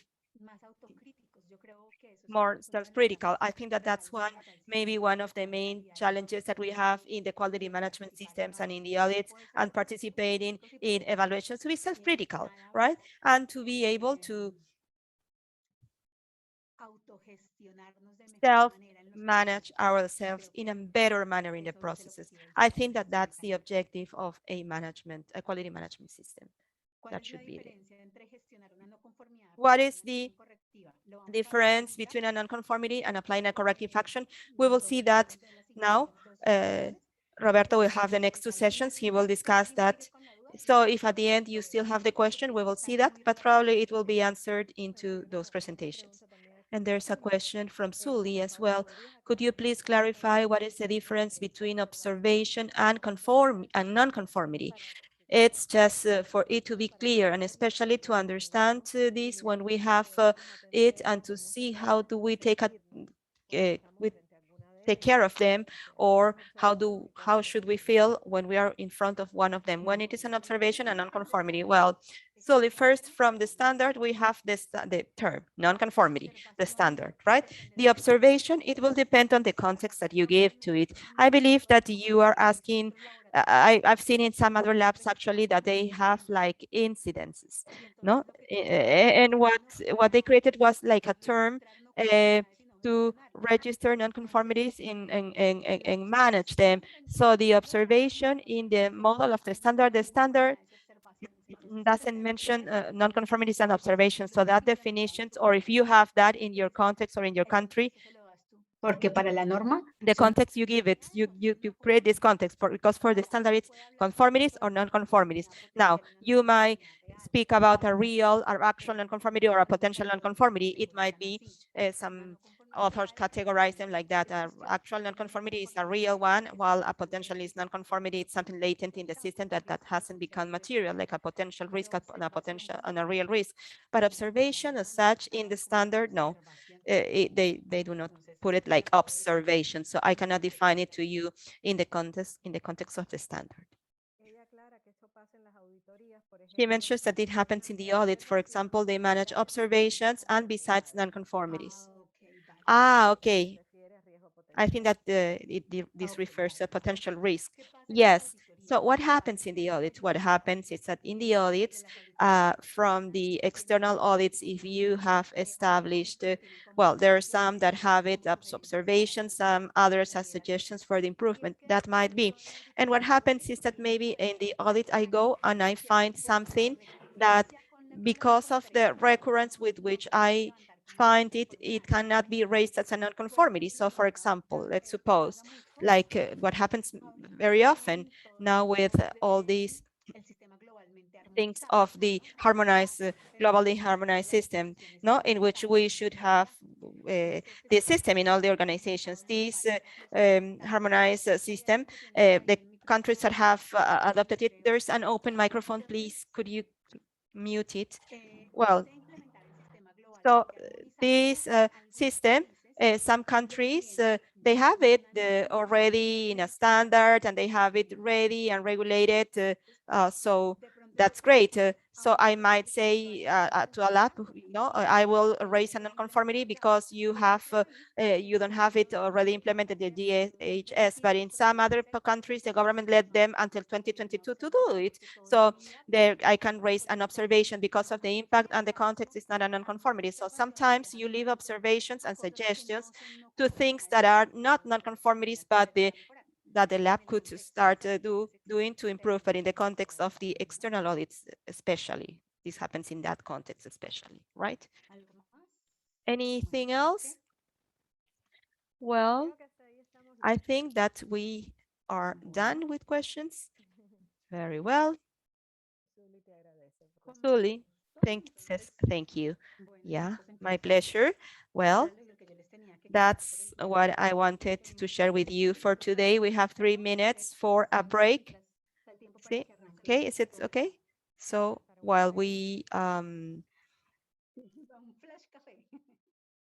maybe we can grab a coffee very rapidly in these 3 minutes or something.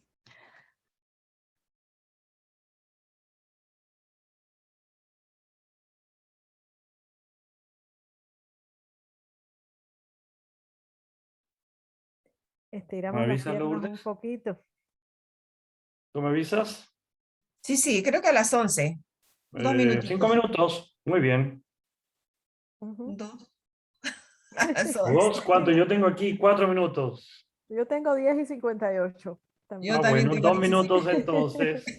Bueno, Para un sorbo de café. Listo, un sorbo. 2 minutos, nos para conectamos. quemarnos la lengua. Ah, Sí.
Roberto.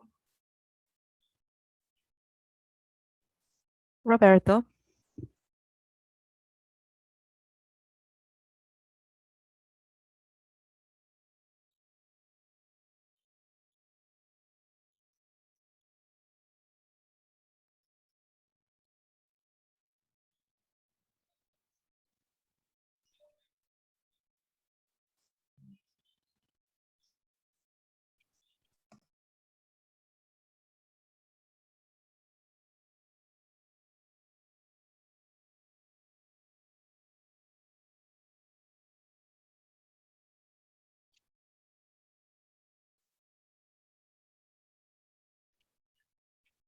creo que podemos retomar. Roberto, si estuvieras I listo. think that we can resume. Roberto, if you are ready, please.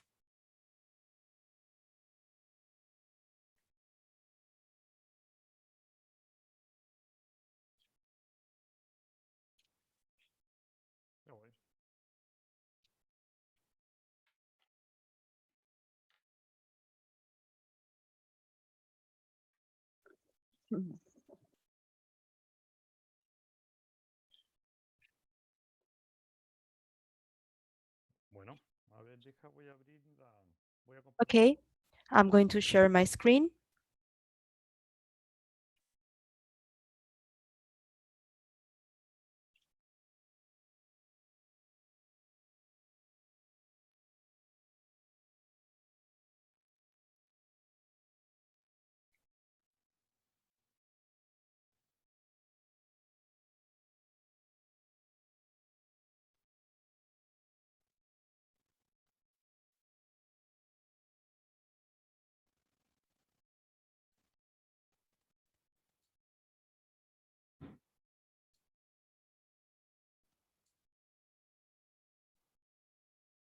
Por ahí. ¿Estamos ya? ¿Estamos listos? Are we ready? Sí, yo creo que ya comencemos. Yes, I think that we can start. Great, we will start then. Give me 1 sec, please.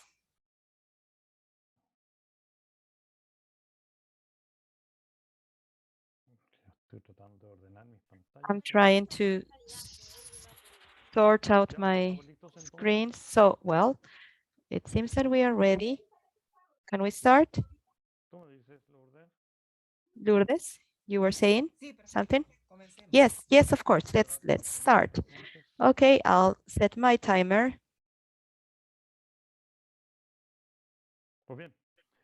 Very well then. So we will continue. Well, good afternoon.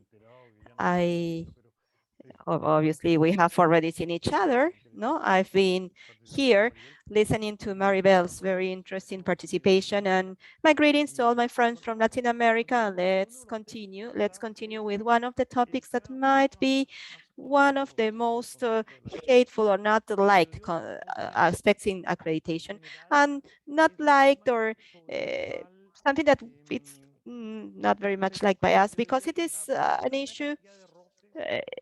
Most of the problems, so to say, that happen in an accreditation process are related to this, with the accreditation bodies, to be more precise. I'm going to be a little critical with regards to some aspects regarding to that, based basically on the accreditation processes and the styles that the accreditation bodies have historically applied practically in different parts where I have been able to participate, whether as a consultant, working for the lab, or as an evaluator, being a lead auditor in accreditation processes in different parts of America, and taking into account this sort of complexity that they pretend to give to this issue of the management of non-conformity. So I would say that in some way or the other, my position is going to be, how can I say, critical with regards to this, with the idea to convey to you a little bit my experience. Well, our topic is, I'm going to be the complement to Maribel's class, and I'm going to talk mainly here about the concept of corrective actions, okay? And what does the standard say with regards to the corrective actions? First of all, review the non-conformity, okay?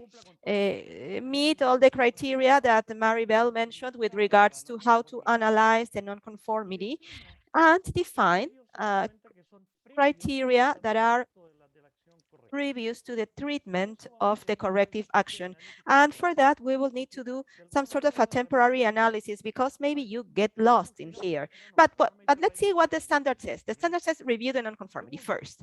Second, not only review it, determine the causes, the root causes, okay? Determine the root causes of the non-conformity, which is the essential stage or part of the corrective action. Third, it says, assess the need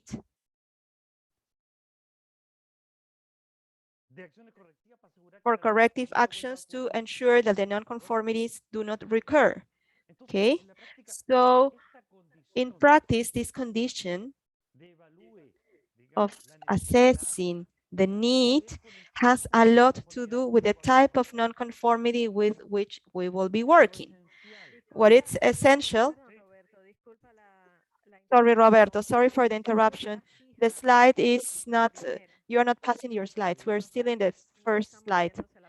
So it's, well, I did here as if it was moving. Let's see. I thought that it was my problem, but I have participants telling me that the slide hasn't changed, that it stayed in what? In the first, I mean, the third, is it changing now? No, not for me, not for me. I don't know if everybody's having the same problem. Yeah, it's still in the slide 1. Okay, no. Something is wrong because I can see that the third, maybe you can stop sharing. Yes, I will do that. I will stop sharing and then I will share back again. Okay, thank you very much. What about now? Do you see my screen, my slide? So you see the first one now? Yes. Do you see any change? Has it changed? Now, yes, now we can see the second one. And the third one, yes, as well. Okay, there we are then. So let's go back to this. The management of the non-conformities then has to do mainly with first the review, which is what in a very concrete manner Maribel has already defined. Then define the causes, okay? Define the causes, the root causes. And that's the most hard part that we will have to see. Then evaluate the need of the corrective action to ensure that the non-conformity doesn't reoccur. So the reason for looking for a root cause is actually this attempt to prevent reoccurrence. Okay, and I want to be very honest. The attempt, why? Because even within the concept of corrective action, a root cause analysis that pretends to prevent reoccurrence, that might not happen. No, therefore we have to be consequent with that. Then after that, determine and implement the corrective actions that you have already defined, record the results and review the effectiveness. Okay, very well. This is the concept.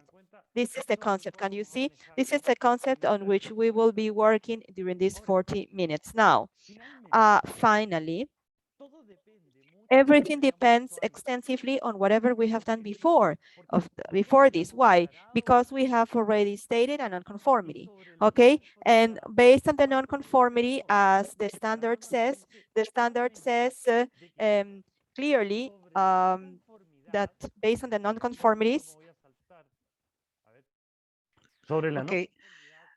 With regard to the non-conformity, I need to define the immediate actions to be taken. Here you have the standard. I'm going a little forward of the presentation, but regarding the non-conformity, we need to define which will be the immediate actions to be taken. And what do we mean by immediate action? As Maribel mentioned, it's how we approach somehow to solve the problem. Those are the immediate actions to be taken, and that path taken to solve the problem may have two different approaches. The first approach will be the concept of a non-conforming test and the non-conformity report as such. So therefore, these are subjective somehow, depends of the accreditation body. Sometimes they are addressed in a very fundamental manner.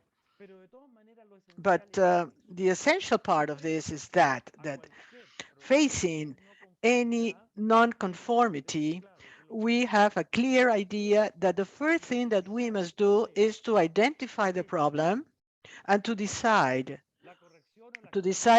what is the immediate action to be taken. And the immediate action has as an immediate effect that it solves the problem. But it solves the problem, but that does not mean that we are investigating the root cause or you're making a root cause analysis. For example, let's say that we had a mistaken exam that get to the client and the client goes back to the lab and say, this is not mine. Well, okay, there was a mistake. We had to assume this. Okay, let's check what happened. Let's declare a non-conformity. The exam was given to to a different person. So let's investigate very quickly what happened. Maybe there was a lot of paperwork and the exam went into the wrong envelope and went to another addressee. So therefore, what would be the immediate action in that case to solve the problem? Okay, tell the physician, send back the exam again, apologize for this, of course, try to put your best face and try to and try to turn the fire off, really. So that's the idea, to solve the problem. That's the first thing that we need to do. And this is as part of the non-conformity concept. That's the second point of how to deal with a non-conformity, to apply the corresponding actions, an immediate action for an immediate correction. But that means to solve the problem right away. And the idea of solving the problem means somehow to contain the situation. Now, when this happens in the technical area, and this involves the results of a test from a technical point of view, this is what's known as a non-conforming exam. And for that, Maribel has described several actions, very specific actions to be taken that we're going to check them again. But we need to define two important things before going on. First of all, that the corrective action is not the treatment given to the non-conforming exam. The corrective action is an action that takes to eliminate the cause of a non-conforming exam or a non-conformity. And the treatment given to this non-conforming product, it's a way of implementing an immediate action. So in that way, the technical problem that we have identified may be disseminated and can reach the client. And if it gets to the client, well, that it will not happen again. So these are different situations. They're very subtle, maybe. And we need to be very careful in thinking about these actions. We need to, our actions need to be consequent. So a treatment of a non-conforming exam will not be eliminating the cause. This is prior to, it will be containing the problem, it will be solving the problem. And then once the problem is solved, then we need to decide what corrective action will be taken. For example, let's put this in a scheme. This is a scheme that we apply in here in the South. What does this scheme say? First of all, you need to state the non-conformity. Yes, we have the problem. The problem is there. Describe the non-conformity. The description involves the record of this, of course. That's what Maribel has just mentioned, of course. And here, we had to make our question. If this is a non-conforming exam, does that involve technical aspects that are somehow related with a result which may affect the patient, or does it involve other administrative aspects or formal aspects that are not directly related to the patient? If it's the first case, this needs to be corrected immediately. And as part of this, we need to assess the implication, we need to stop the exams, we need to withhold the tests, we need to retrieve any mistaken reports. We need to do everything available to stop this problem and everything that is related with that exam. Otherwise, we need to define an immediate correction. In the case of a non-conforming exam. Here we have included an additional element. If we see here, well, we had a lot of problem because we were stating our view with this, because we need to decide whether we need to implement a corrective action or not. Why? Because on cases where we declared corrective actions are all over, all the complaints, all the problems, all the situations involving a mistake involve a corrective action. And we see how those in charge of quality make such a great fuss of that. But we don't solve anything. because there is so many problems that are present. We are not capable of we're not capable of having a thorough analysis of each one of these problems. We don't have the time for that. So we don't have the time to treat everything as it should be, but we need to give some priority. So what happens? We have make that decision.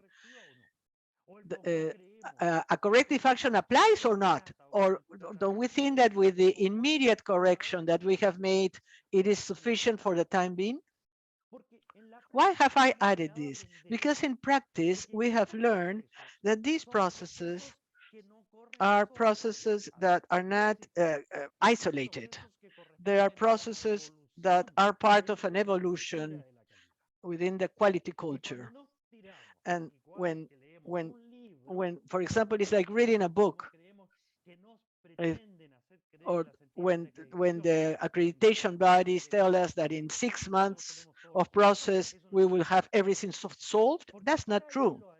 Because parallel to these, we have been trying for a long time to standardize our processes.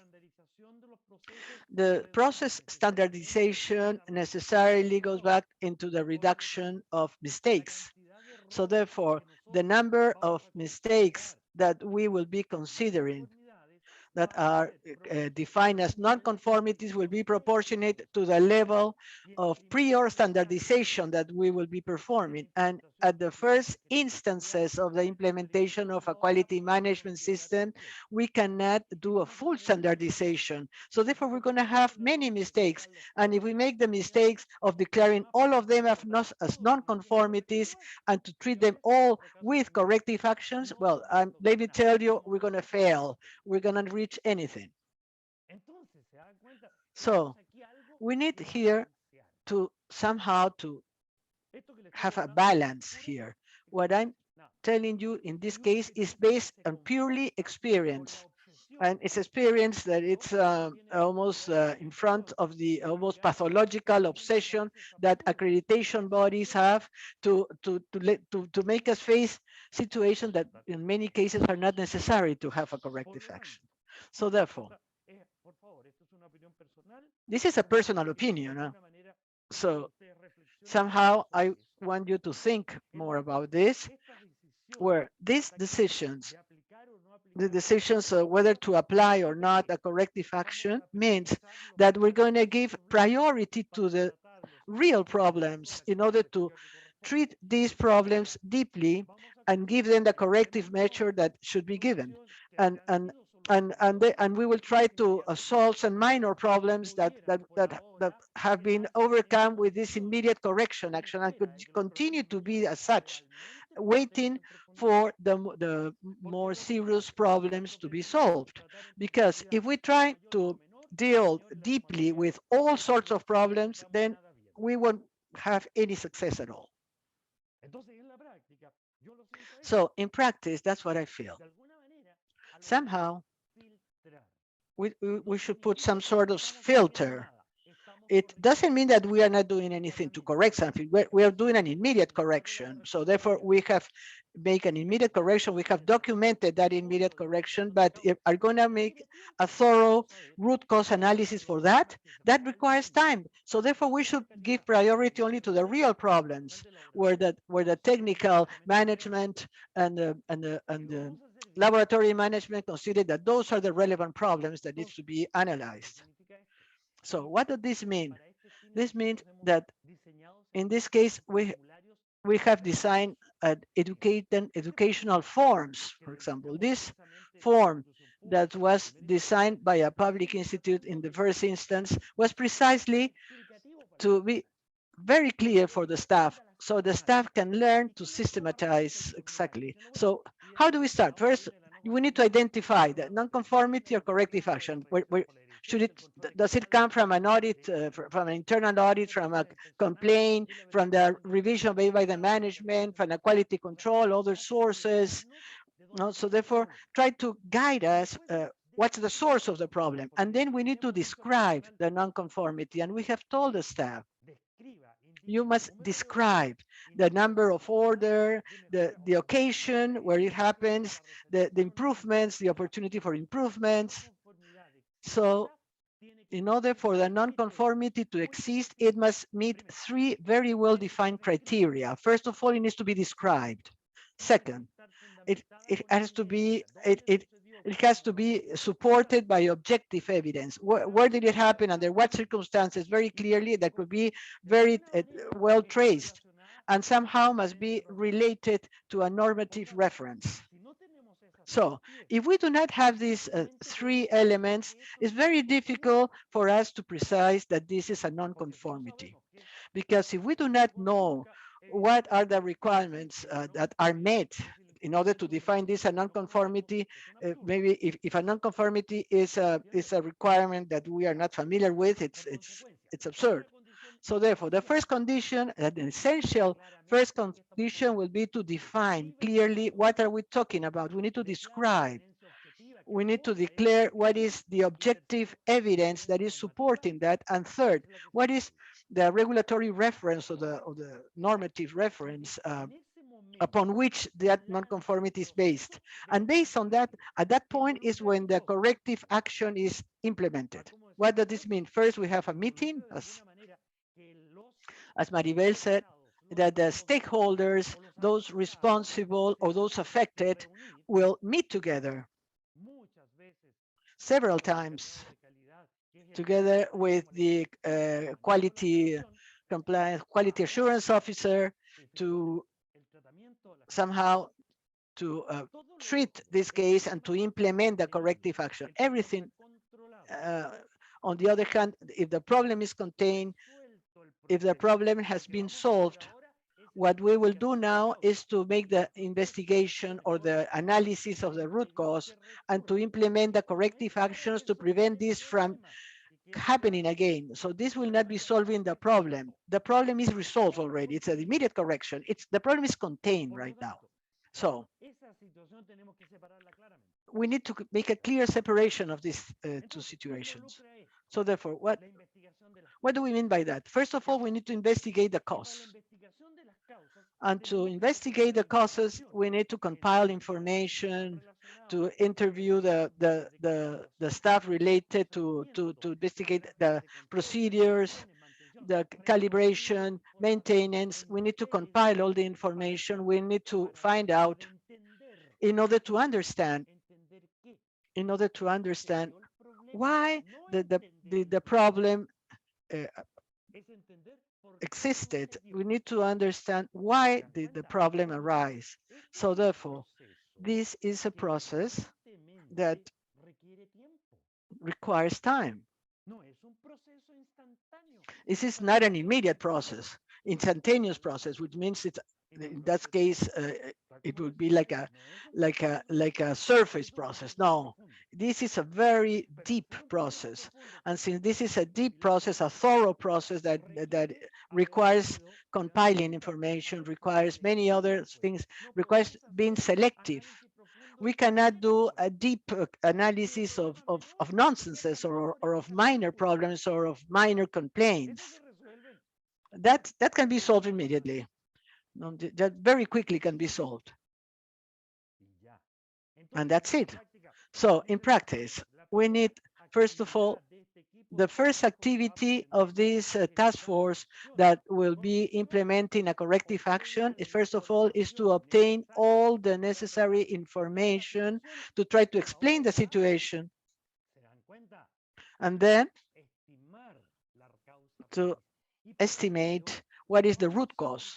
And for that, we will be applying a methodology, whether the facilitator or the person in charge of quality or the coordinating officer needs to be trained for that.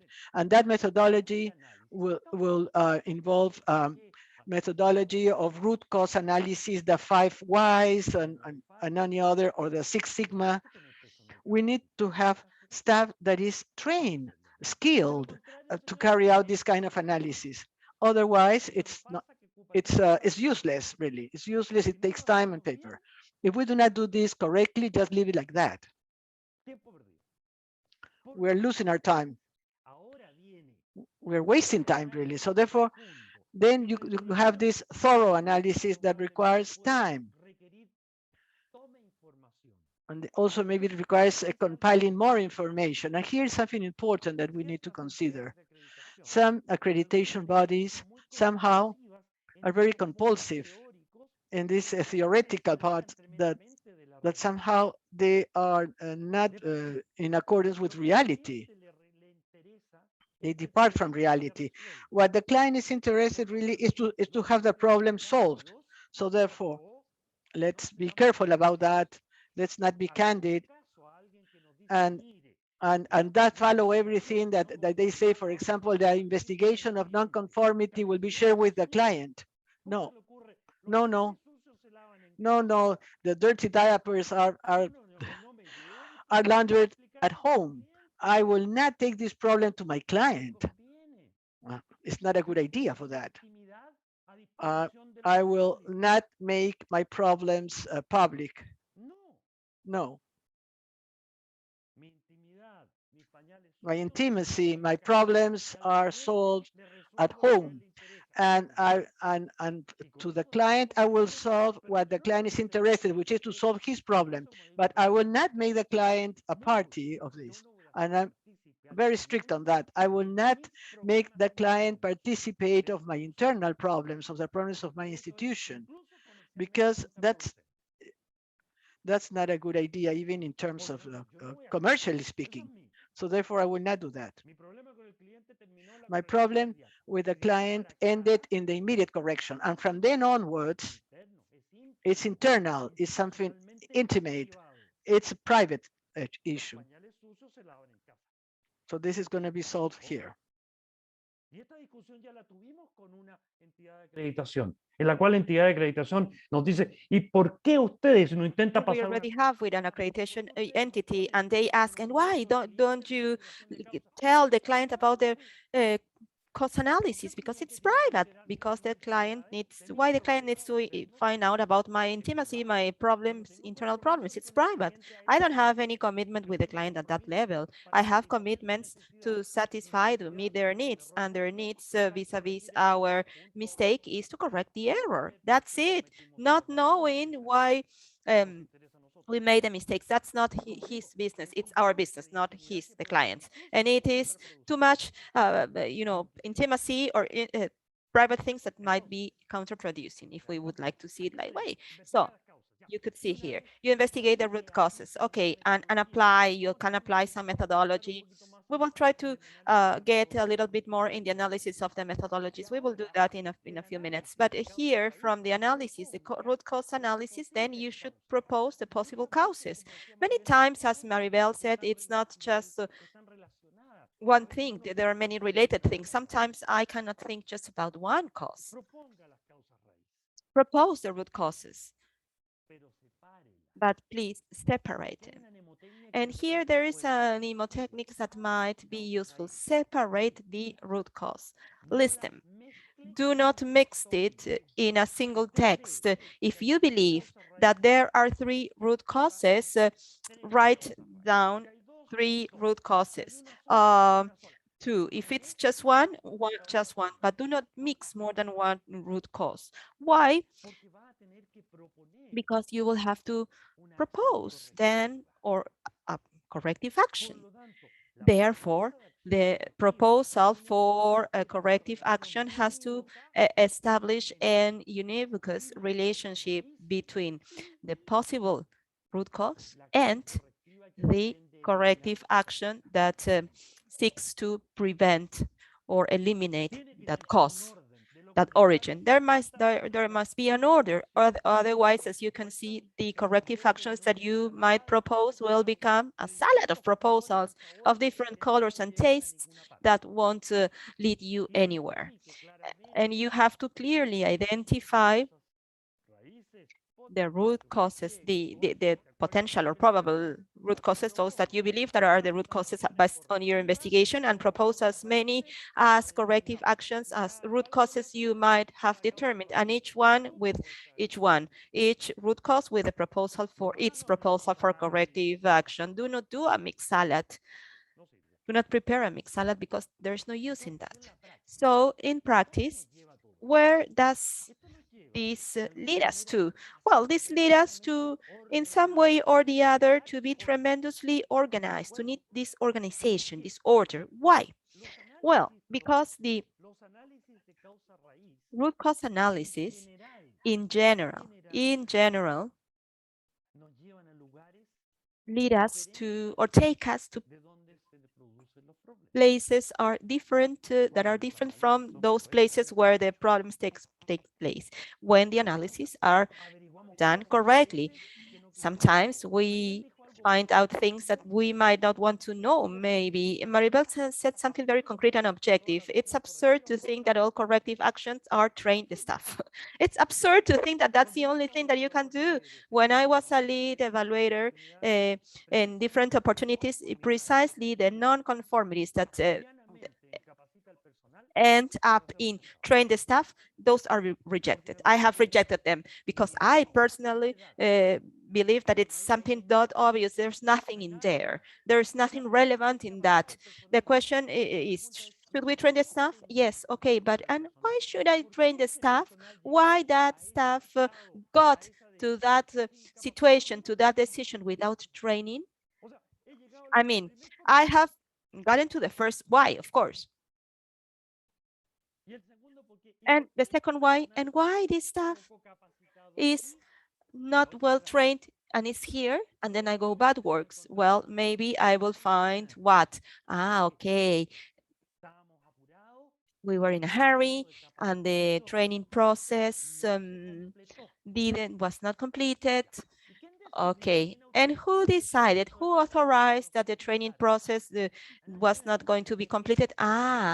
The procedure for training. And you can see here, like since the training process was not completed, he's not authorized yet. So we are going against the training process. Now we're going beyond the training process. And why do we go beyond the training process? Because the head of training is a new person in the institution. He doesn't really care about the procedure. So since he was in a hurry and he needed someone to be there, they just trained this person very rapidly. They didn't sign off or authorize his or her work. So where does the problem come from? Well, the problem comes from a lack of compliance at the managerial level of someone that doesn't understand the importance of the training process, that does not know his or her own procedures and need to be followed. So the problem is trained that person? No, that's the result of a different error, a previous one in which the attitude and the activity of the staff manager that authorizes and doesn't authorize and puts people to work in some areas without the necessary competence, that's not responsibility of the staff or the people. It's the responsibility of the person that made the decision. And the question is, and why this manager doesn't know about his or her procedures? Because when he joined the company, he didn't got an induction in his position. So you understand now. That's what I'm referring to. That the root causes sometimes lead us or take us to places, those dark places, where many times institutionally we don't want to be there. We do not want to get there, but that's how life is. Truth is truth, even if it is painful. So in reality, you can see the search for this action, looking for this origin cause or root cause. This needs to be honest, deep, and we need to be willing to get to that place that we do not want to really get, taking into account, for example, and you can see here actually that non-conformities in the audits, for example, in accreditation audits that have to do with flagrant incompetence of the personnel. It's not a non-conformity taken by the person. It's not a non-conformity that this member of the staff will take. No, these are non-conformities that are caused by the personnel that authorizes other personnel without dwelling into detail of why, right? So, for example, look, a particular specific case here. In an intercomparison test of a panel of 24 samples, 23 of the samples, in this case, it was a hepatitis panel, 23 of these samples were correct and one was rejected, okay? So what does the lab do? Well, the head of the lab launches a non-conformity, obviously. They evaluate the clinical conditions. Therefore, the risk, 23 were acceptable, just one was rejected. They do not consider that this would put at risk the analytical procedure as such.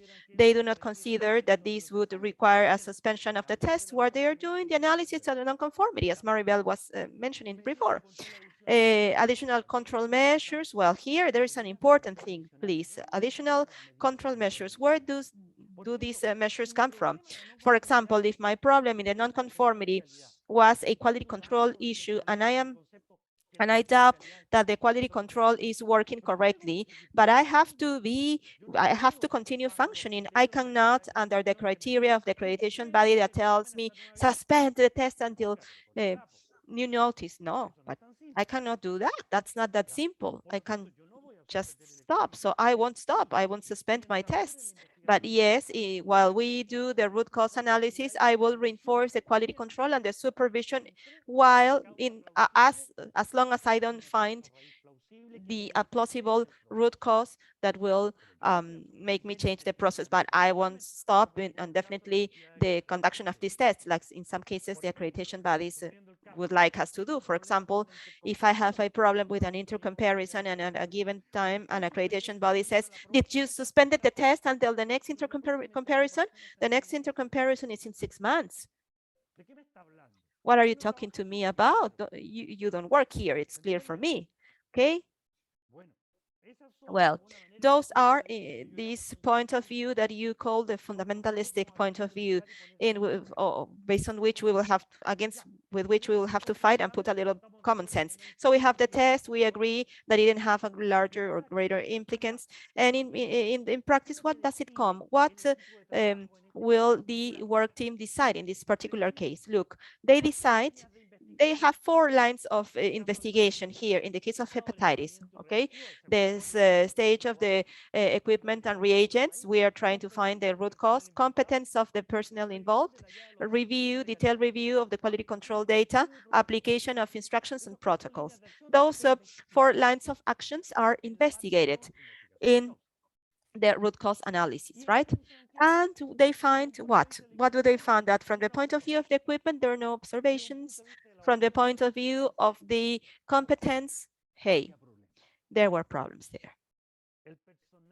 The personnel, the staff was observed because the competence assessment or evaluation was done on site. They declared a protocol for observation and supervision of the techniques, of the management of materials and everything, and they found specifically that the personnel was having some difficulty in the management of the microplate pipetting. So they found differences in the pipetting techniques. It was not homogeneous. Then we have found something now. In the review of the protocols, then they found that there was, in some way, there was an instruction that was not written, but which was used anyway, that said that in some controls, that the negative controls, okay, give positive in some cases. Strange, right? That but the techniques, some of the negative controls were testing positive, but according to an instruction that was not written, we should not pay attention to that. They shouldn't pay attention to that. How was this found? Well, by investigating and making interviews to the staff. And you see, and with regards to the methodology, there were no major inconveniences. There were 2 problems, actually. A problem at the level of competency, at the practical level, and an interpretation, quite of strange interpretation with regards to the fact that if the positive, negative controls become positive, don't worry. Just leave it there. Just leave it like that. Okay. Therefore, with this substrate, they started working with this, okay? And they found that in practice, the root causes of this problem in particular had to do with the competencies associated to the pipetting and the interpretation mechanism, that it's the protocol for interpretation of the controls, which had this sort of, how can we call it, non-written cause, but which was being applied. So here we have the 2 root causes that they determined. Okay, so they write them here. Okay, so what came after what came after this? The corrective action proposal. What are we going to do? Okay, what are we going to do? So now we have to provide information with regards to what we want to do or we will do, and that we want to do means propose something. And what did we propose in this case? Okay, to modify the pipetting techniques, definitely. Review the documentation with regards to the criteria for the acceptance of the negative controls. Those were the corrective action proposals. In this particular case, I'm following a corrective action of a lab. It's just an example, right? So the team proposes the corrective action after all these analysis and investigation. And please beware here of something. To each root cause, we have a corrective action proposed. Okay. In practice, then, you can see we implement now the corrective action. And how do we implement it? Well, we decide that in some way we are going to modify first. Well, first we will retrain and we will protocolize the pipetting techniques, and we are going to review the drafting of the procedure or the instructions in which we have written all the acceptance criteria or the criteria for the treatment of positive and negative values in the channel, in the panel, sorry. We implement that. And where do we implement that? We modify temporarily whether the protocols or the instructions with these new instructions. Therefore, first important thing here, there's no corrective action that it's implemented correctly without this affecting the documentation. If the corrective action doesn't have an impact in the process and therefore doesn't have an impact in a document, there's no such, under practical terms, without any records, it doesn't exist. So you can see here, no? If the corrective action doesn't have an impact in the process and therefore doesn't have an impact in a given document, it never existed. It never existed. So implement the corrective action. Tell me, how are you going to implement it? Write it down. Okay, hey, we are going to modify the pipetting technique and we will modify it in the instructions as well, indicating that, well, we will intervene the procedure number such regarding the criteria for the acceptance of the negatives in the planners, whatever. Okay, implement it. Okay. And when you implement, please modify temporarily and partially, if the lab is larger, the documents of the area in which we are working. Verify that now those implementations are working. So supervise that the changes have been made, that the staff have been trained in the changes, and that the staff is really executing the changes, are really implementing them. Verify the implementation, in other words. And finally, you can see here, document that in a definite manner, these changes now are part of the document changes as well, in a concept that it's called the verification of efficacy, in which this verification of the effectiveness means that finally, for the corrective action, I will define something, some actions, specific actions, or some specific facts that I hope will show and demonstrate that the corrective action was effective in preventing this previous situation to occur again. Therefore, it might be that if the non-conformity that gave place to the corrective action, if it was an error in an intercomparison, I would expect then that the verification of the effectiveness is for these ends, after having implemented all the changes and having observed and supervised that the changes have been executed,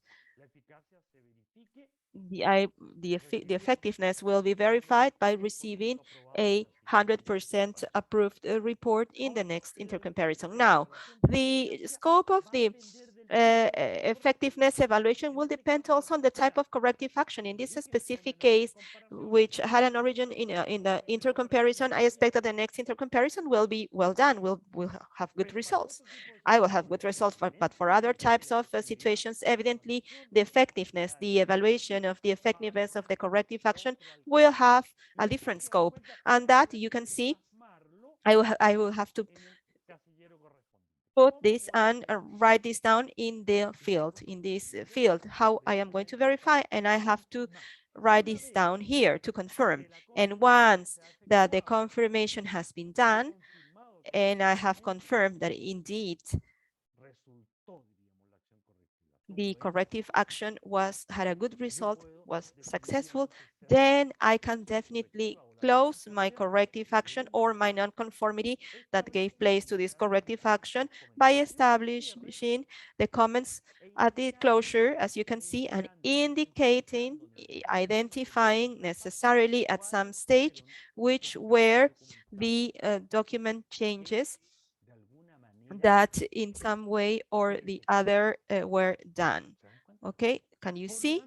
Therefore, this is what matters. Look, the corrective action has an impact in solving the original causes, or at least trying to solve the original or root causes. Second, the corrective action requires analysis, investigation time. Third, the proposals for corrective actions vis-a-vis the possible causes that we might have identified must be dealt with one by one.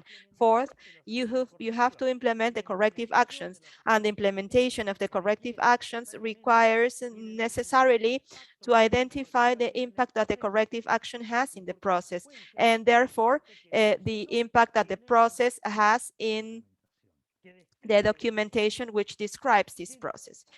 Fifth, we need now to make sure that the changes are enforced and that the staff is compliant with them, is applying them. Six, we have to define a mechanism for confirmation or effectiveness, verification of effectiveness, at least to make sure that it works and that at least vis-a-vis the same problem, this didn't happen again. And finally, we will declare that it's closed. Can you see? When we have confirmed that. Conclusion. I go back to what I said a minute ago, and I delayed 2 minutes. We need to apply this. Porque no podríamos hacer esto para múltiples nimiedades. We need to do this just for the problems, because we couldn't do this for multiple, very small problems. It doesn't make any sense. Ni tampoco tenemos el tiempo. ¿Se dan cuenta? Ya, yo voy a parar allí. Tenemos los 40 minutos ya. Okay, I'll stop here. We have 40 minutes. I'm available for answering to your questions. I will stop here. Thank you, Roberto. We see that there are some questions here. There are some questions that were outstanding. Yes, I think there was a question, yes, that I had to answer. Yes, go on. What is the difference between managing a non-conformity and to implement a corrective action? I think that this is something very important that has affected all of us. And you have spoken about many things that we have seen clearly, really very similar situations. We have lived that. So I think that this is the time for the labs to make all the questions on this topic. So therefore, please, the first question, what is the difference between a non-conformity and a corrective action and the implementation of a corrective action? And Maribel was very clear on that. I will take her words. A non-conformity means an infringement or not complying with a requirement. So therefore, to declare a non-conformity, I had to have 3 different levels. Now, for example, if I speak about a table of three legs, it doesn't work otherwise. For example, the criteria of non-conformity. Third, the objective evidence that will allow me to identify what the objective thing. And third, the requirement that it has infringe a regulation, or sometimes we have the first two and we are lacking the third one. Therefore, the first conception of the problem would be to have the three elements that need to go together. A non-conformity is a non-compliance. Somehow it requires us to decide on something, to decide how to solve this, there will be an immediate correction, or that's what we know, the immediate correction or the treatment of a non-conforming exam. There are two different ways of trying to contain the problem. Now, if the problem is a serious problem, you need to contain this problem. How? For example, stopping the exams, or withdrawing the mistaken exams that the standard says, or sending again the right exams. But here we have not made any analysis of the cause. We are just trying to contain the problem, the immediate problem. So therefore, that's the first thing, immediate correction. Though, of course, we need to investigate the clinical implication that it has to see whether this is a relevant problem or not. First, we need to understand the problem. And based on that, we need to establish a solution to that problem. Here, I emphasize significantly that a solution that will leave the client calm, that what the client wants really is a solution to his problem. And I insist, the client is not interested why this happened, nor the client is interested to find out 2 months later what was the cause of that. No, the client is interested for an immediate action to solve the problem.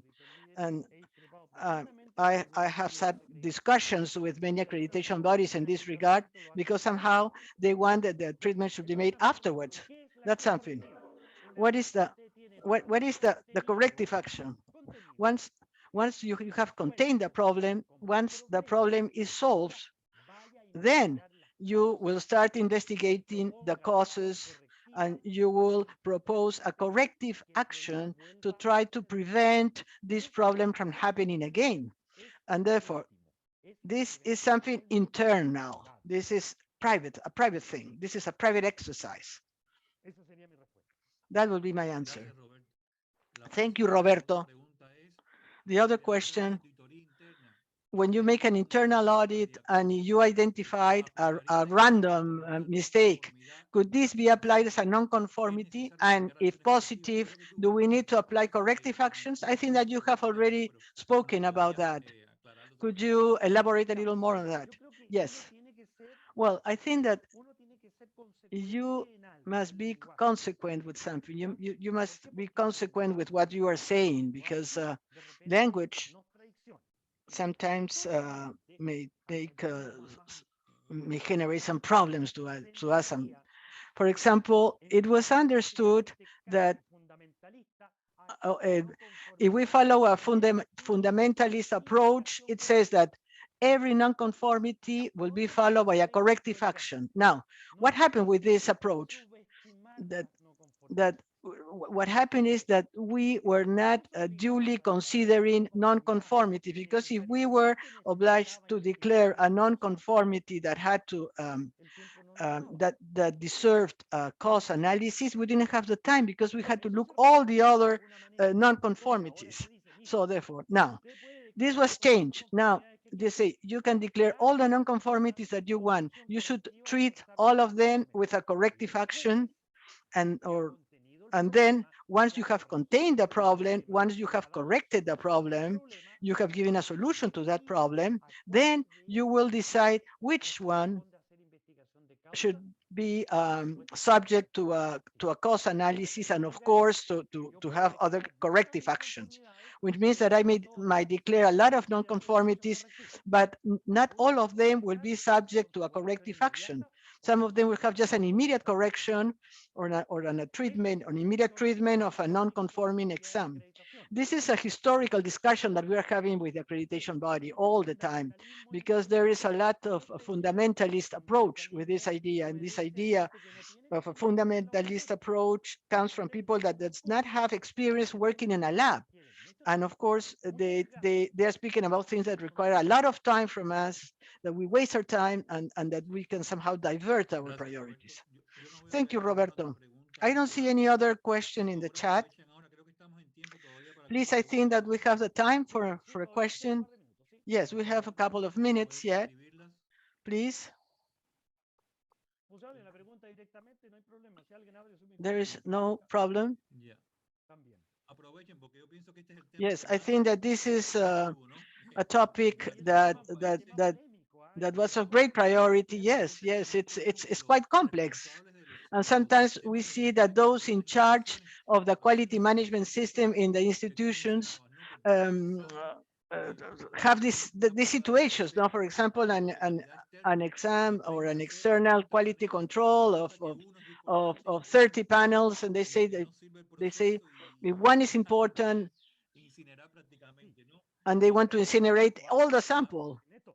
Now, Ernesto, there is an important detail in what you say. Of course, the standard is very, very clear that with regard to non-conforming non-conformity, with regard to intercomparison, you need to follow all the procedure.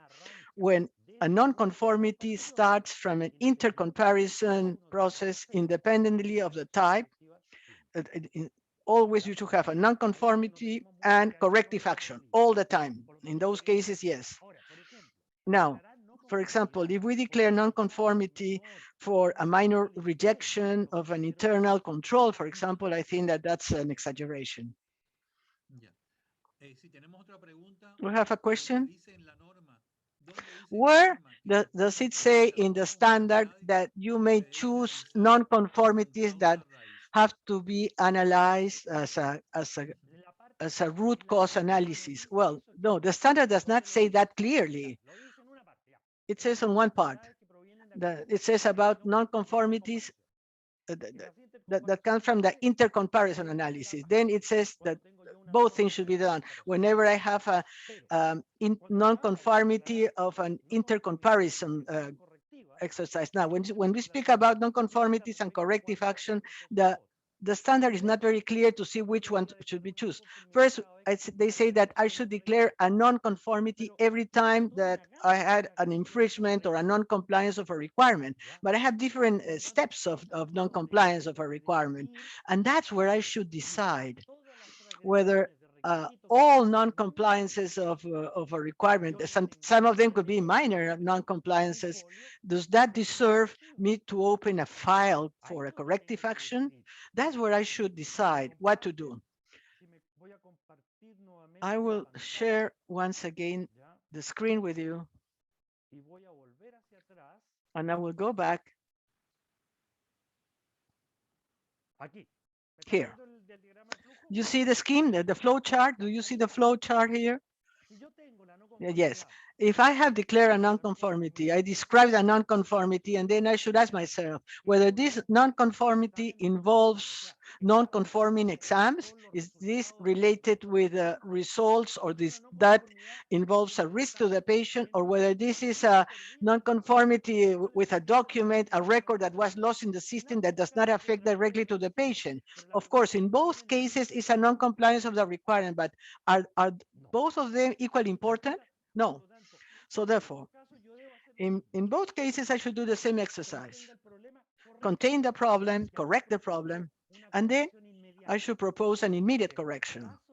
But in the case of a non-conforming exam, the immediate correction is much more complex, and it requires all the points provided by the standard. We need to evaluate the implications.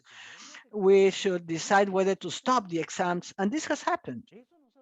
This has happened. Sometimes it happens that in an internal quality control procedure, where clearly we see that there is a rejection on an internal quality control, and this is very clear that this internal quality control in a laboratory that has not defined clearly this analytical, maybe they have made a mistake on the hour to be considered for the sample.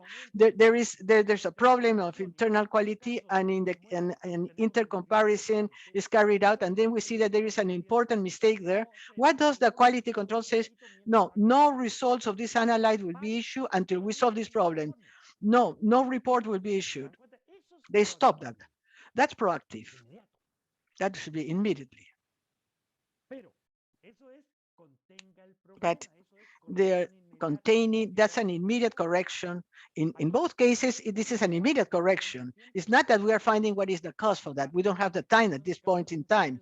The analysis of the cause is a later process, requires more effort, maybe compiling more information, data. So therefore, the problem cannot be waiting that I decide what corrective action should be taken. That's a mistake, really. I can have my process contained, controlled, with additional controls, even while I'm solving the problem. For example, I'm going to put a very extreme case.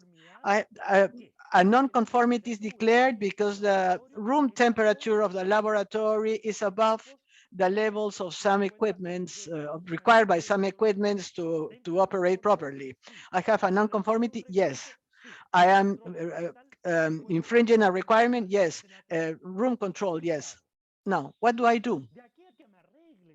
And until I wait to put a new air conditioning system, while I ask that the budget is authorized by the management, 3 budgets, it will take like 3 months. I cannot close a lab for 3 months. So therefore, that's the idea. What will be my immediate correction in that case? My immediate correction is what the operation manager did. It rented 3 air conditioning equipment, portable air conditioning equipment. It controlled the room temperature. It lowered the temperature within the acceptable range temperature values according to as an immediate correction, and then we waited until the entire administrative procedure continue, but the laboratory didn't close. So that's the difference. That's the difference of the immediate correction. So first of all, we need to contain the problem. We need to stop the problem.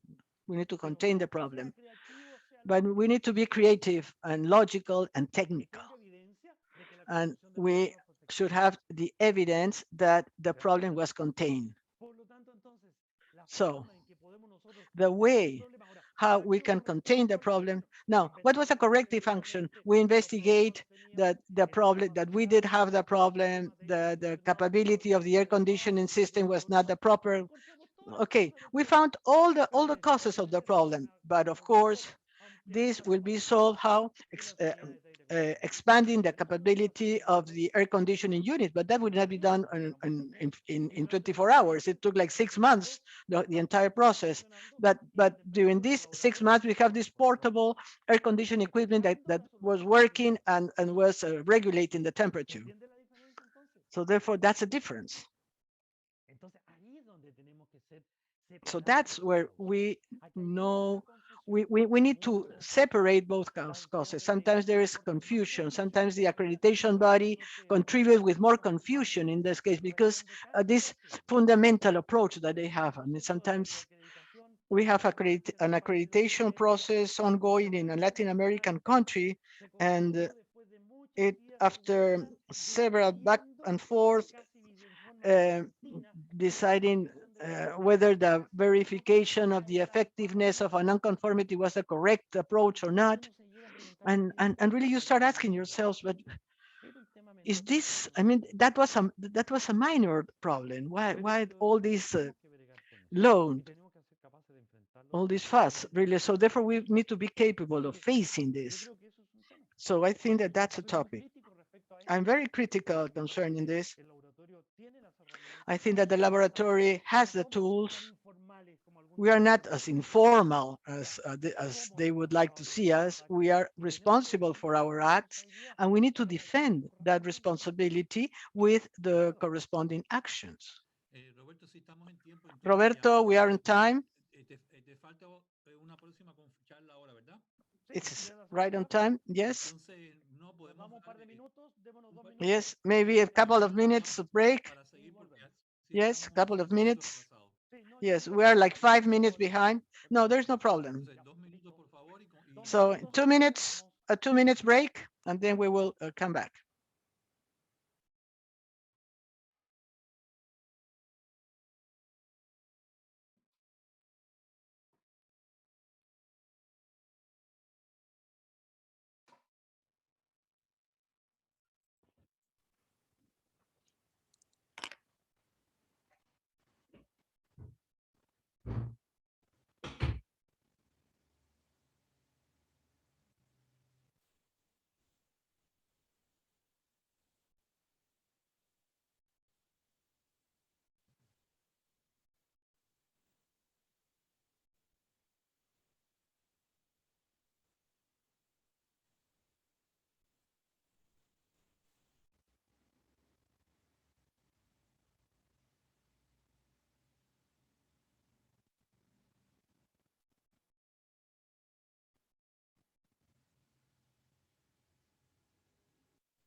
Sí, Roberto, podemos continuar. Roberto, we can continue. Yes, first we have a question that Lourdes is asking that we didn't have into account whether you are sending the PowerPoints, the presentations, but we have not sent yet the recordings for each day. That we will do at the end. Maybe you can let us know if you will send it by email or you will put it in some place where we need to go to get them. Please, Roberto, you have the floor.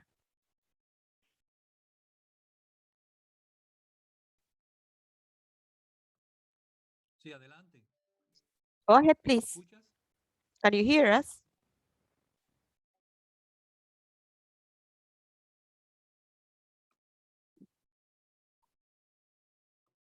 Roberto. Roberto.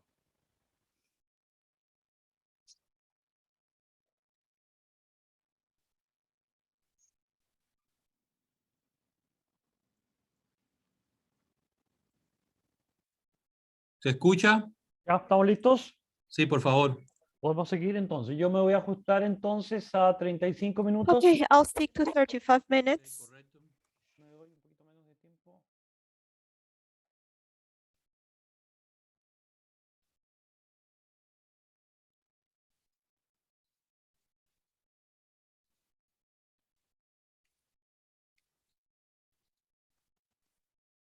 Voy partiendo, minuto.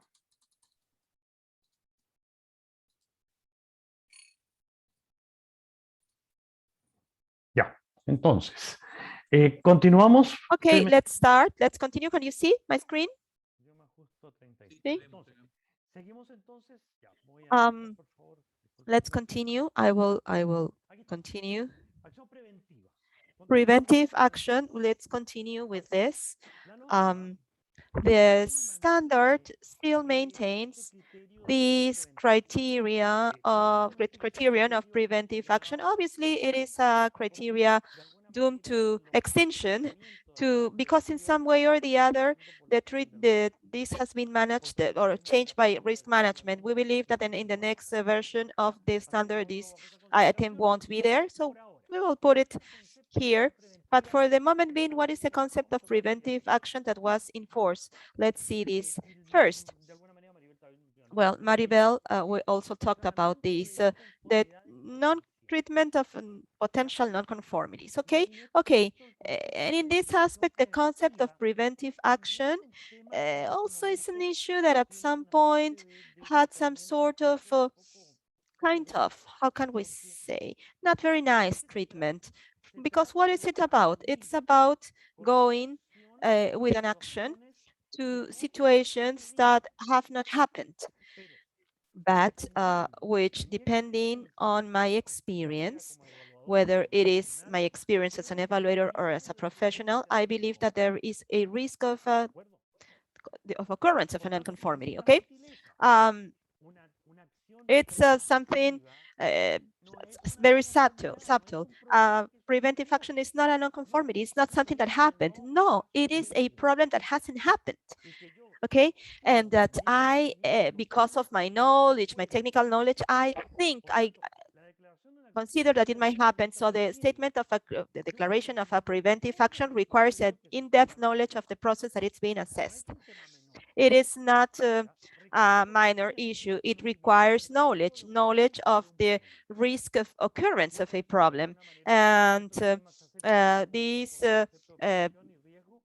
has to do more with the concepts of risks and prevention. Now, the treatment should be or was done in a very similar manner as the corrective action. So we had the investigation of the probable causes and all of that, and the declaration of the preventive actions that were trying to introduce modifications that will prevent the supposed occurrence. It's very subtle, as I mentioned, but it's based on facts that haven't happened yet. That's what matters. I'm not going to talk too much about this because we will see this with more detail when we discuss risks later on.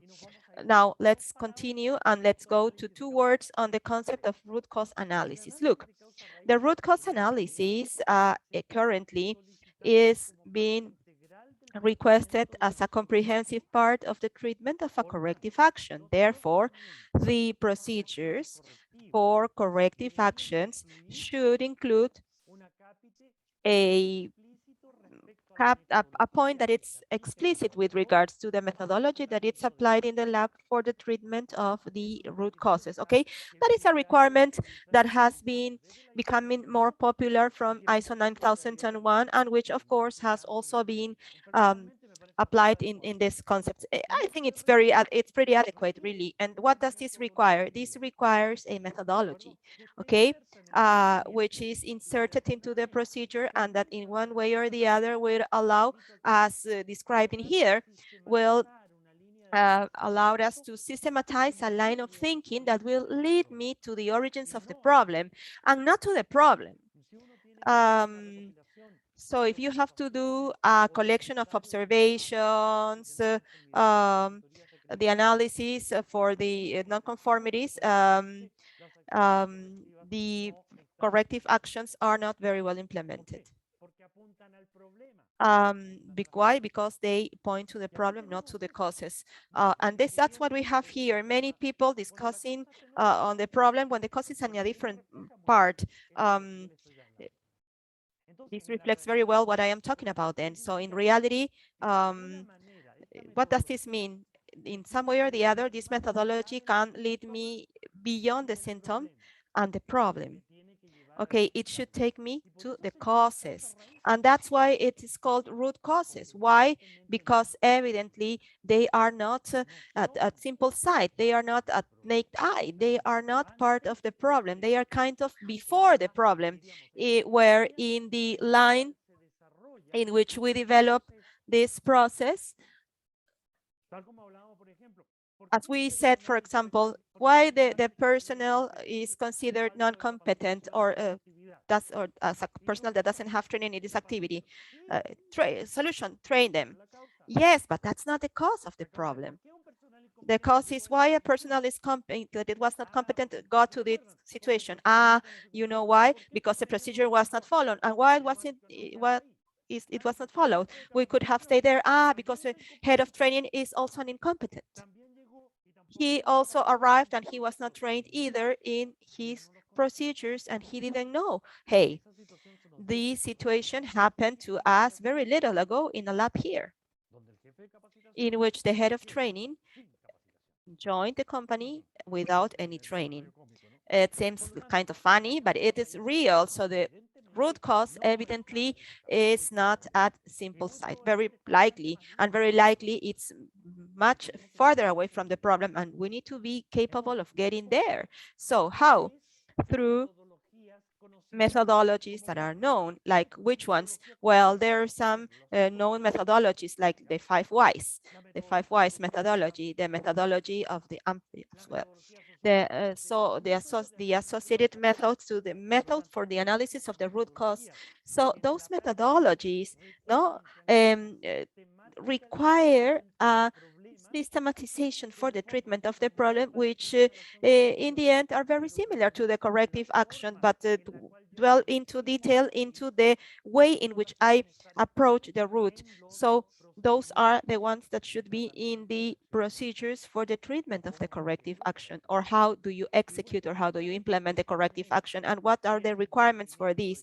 Well, the requirements are that in the lab there must be someone in charge of the quality or a facilitator that has been trained in some of these methodologies. Okay. Therefore, this sort of follow-up has a lot to do with what it has a lot to do, if you can see here, with the concept of management of the situation. The way in which the lab declares and gets prepared to dwell into the detail in the analysis of the situation. And as I said before, in my opinion, I do not agree. I do not agree with the fact that the client should participate in the analysis of a corrective action. I say this very clearly and very directly. I do not agree with that position. We have had difficulties with this, and I mentioned this here, and I insist, I disagree with that. Why? Because the client is not interested in the reasons. I think that it's a little point there. No, the same happens with a complaint. The client doesn't. We need to provide satisfaction to the client and solve the complaint, but they didn't need to find out of what happened or what was the situation that caused everything. So that the fact that I sent a root cause analysis, which involves and shows that indeed there is a chain of non-compliances and absences and administrative failures with regards to the training of the staff and the competence of the person in charge of training. Well, but of course, why the client doesn't make this public and put it in the social networks? Could you see what we are exposed to? Yes, I said this to him. Should I make them sign a confidentiality clause for this not to be published? No, let's not be candid. The clients are not interested about this, and we do not want it interested about that. I insist that dirty laundry is laundered at home, and the client, what they want is solve my problem. That's it. Solve it. And we have to be very cautious and very careful with that. Careful. And why, as I say, why? Because there is confidential information that stems from this type of analysis, and it cannot. This cannot be part of the opinion or the decision of the client. And what if the client decides, oh no, I think that your analysis is insufficient, and it's a client who will define that the analysis is insufficient? And does he or she care? What do they care? Do you mean what we got exposed to? So I don't know. This is just a personal opinion. You should see what you will do, discuss this and evaluate this, check the requirements that the accreditation entities have for what proposals they have for this type of situations. But personally, and as I say, and as we say, there are many cases in which the lab vis-a-vis the accreditation entity, they say clearly that this is the end of my relationship with the client until here with the client, and from the rest is private. Okay, let's change topic now. Let's go to the continuous improvement. continuous improvement is maybe one of the most named and mentioned aspects in any statement or declaration that has to do with a quality management system. And it's at the same time one of the less understood concepts.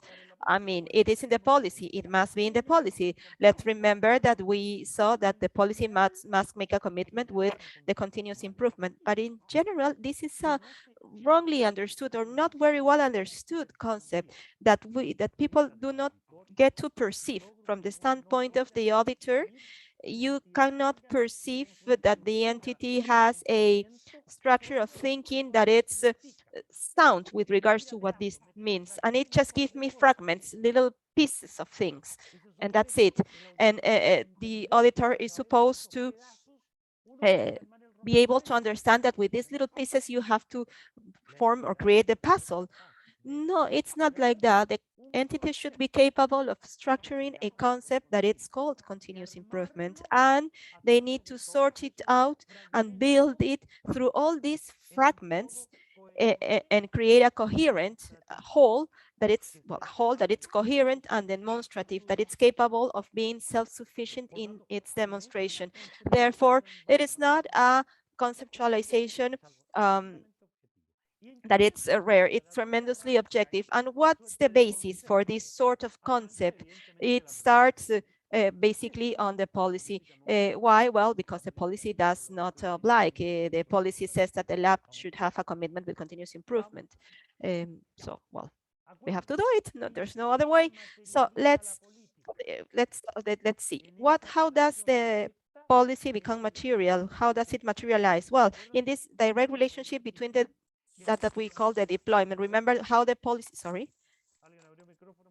So there's a microphone open, I think. Please mute your microphone. So how the policy that it's based on statements, declarations, how does it get materialized into quantitative objectives? And that step, it's the quality objective, actually. That's what the quality objectives are. How from the policy we go into the objectives, from the qualitative appreciation of the policy, we get into the quantitative appreciation of the objectives that are related to the previous quantitative objectives.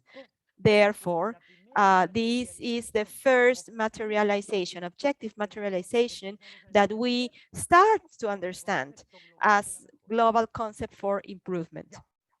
Okay, very well. What other elements? Oh, well, okay. So in some way or the other, the deployment of the policy in terms of objectives, and of course, all the analysis on the level of compliance of the objectives, that's part of one of these pieces of the puzzle of improvement. Okay, another piece of the puzzle, which one is that? The results of the audit results. Okay, how through the audit processes, both internal and external audit processes, myself as an organization or as a management, I understand, or we understand, that we have improved through that. Can you see? Therefore, I have to, again, this is another piece of this puzzle that is generated in a different part. You generate the audit process, internal or external, and I have to show in what way, not because of the fact of conducting audits per se, I will improve, because I can always have non-conformity. I always deal with them. And what does have to do with improvement? Nothing. I have to conceptualize it again. I mean, I have to conclude that through these audit processes, why the audit processes have generated improvements for me or to me. It is not that you show me in an audit that lists the audit list. No, it's not about that. Show me how did you improve from these audits. I do not need to see the list of all the audits you have. Show me how you improve from them. So there needs to be an analysis, and this needs to be done in concrete and specific situations. Okay, great. Third, the audits are analyzed through intervals, right? There must be an annual plan. This must be in line with the provisions. The plans should be met, and the audit results might leave non-conformities and observations, and my analysis will come from where? It will come from those conclusions. How? the management of non-conformities generated objective improvements through what? Through the absence of reoccurrences of the problem. Because if I present a non-conformity analysis and every year I have the same non-conformities, well, obviously I haven't improved at all, right? Okay. Okay, objective. And finally, from the audit results, you can see here how the corrective actions and the risk management are done, right?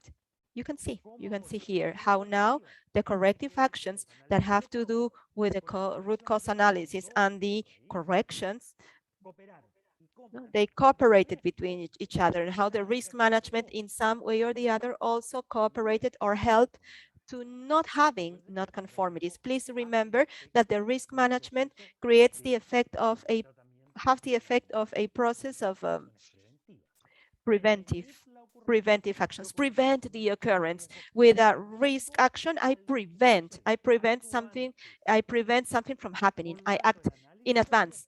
So the risk analysis of the risk analysis projects and the type of corrective action and the depth of the changes in the processes, and in consequence, the document processes that were generated from the corrective actions will generate a second group, another group of evidence, and the management will decide this piece of the puzzle comes from here.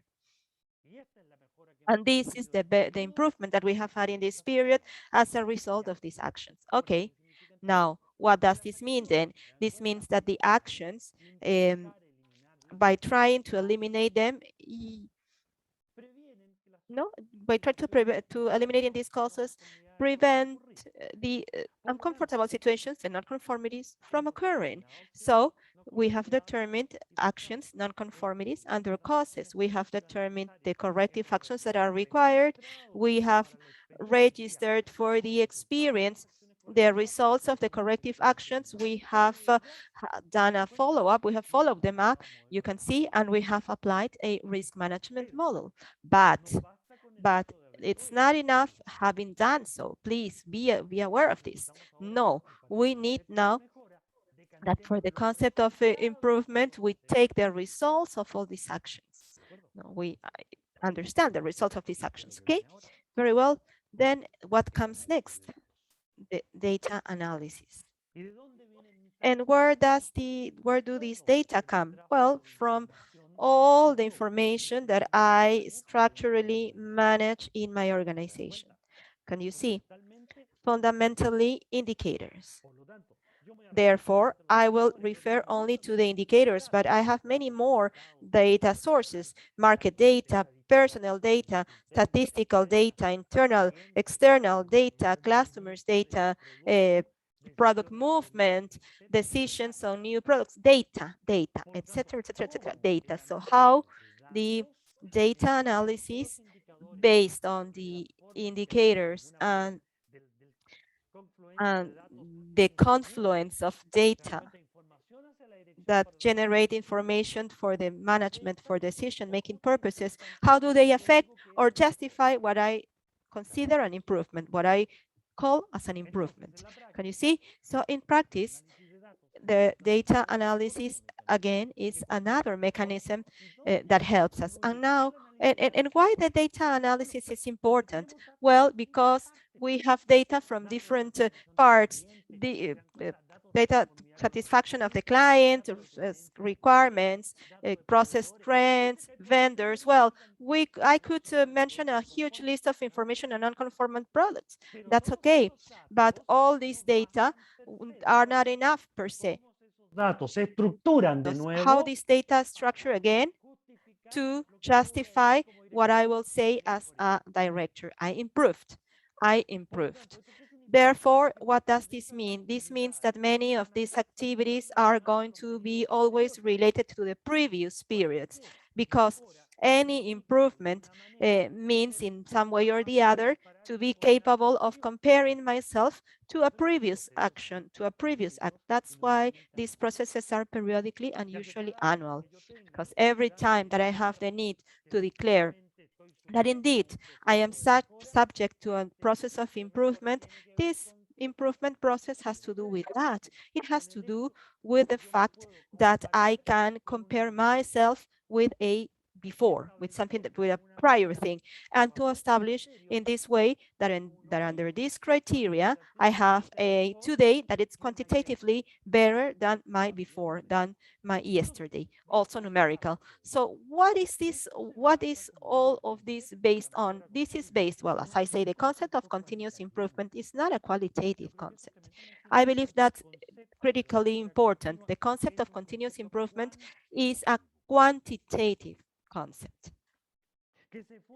which is based, as you can see, in something that is extremely objective and real. It's based on the process of information analysis, and these processes for analysis of information are done in this sort of annual meeting that it's called the management review, which is also a regulatory or a standard requirement, or in which we have the confluence of all this information, and that analysis of the today and the before, of all these aspects that I mentioned, of all these pieces of the puzzle, are the ones that in some way or the other will allow to establish a flow of information.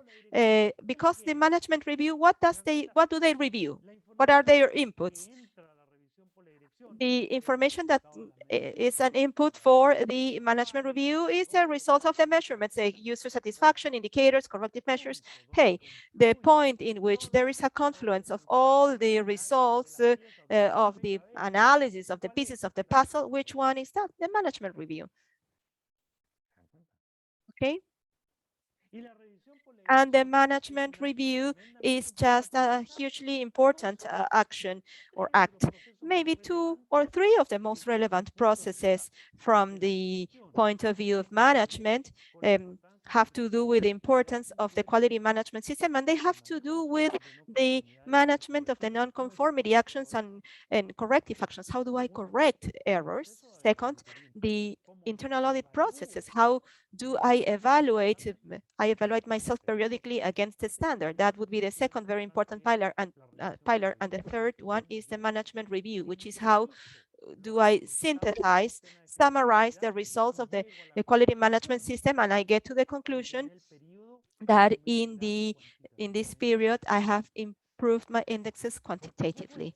Therefore, the concept of continuous improvement works in my organization. So it's not something of a fragment. It's just how the information gets into a conclusion. No, all of that gets into a conclusion. Something that it's many times difficult to achieve institutionally, because many times you have the information there, but it has not been able to cross the barrier in which from the data they get to this concept of information, because there is a difference between them. There is a difference. The lab usually, what do they submit?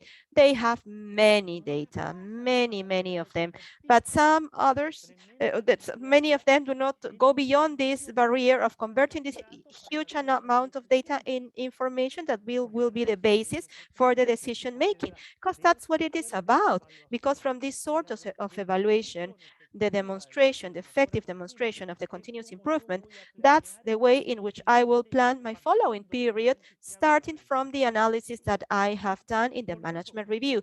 Therefore, what is the importance of the management review? Well, the management review has its main relevance is that it incorporates all this data in the conclusions. Okay, in the conclusions that will be the later planning in 3 aspects. They asked me about these same 3 aspects actually are copied or are based on the same 3 aspects that the ISO 9001 requests for ISO 9001.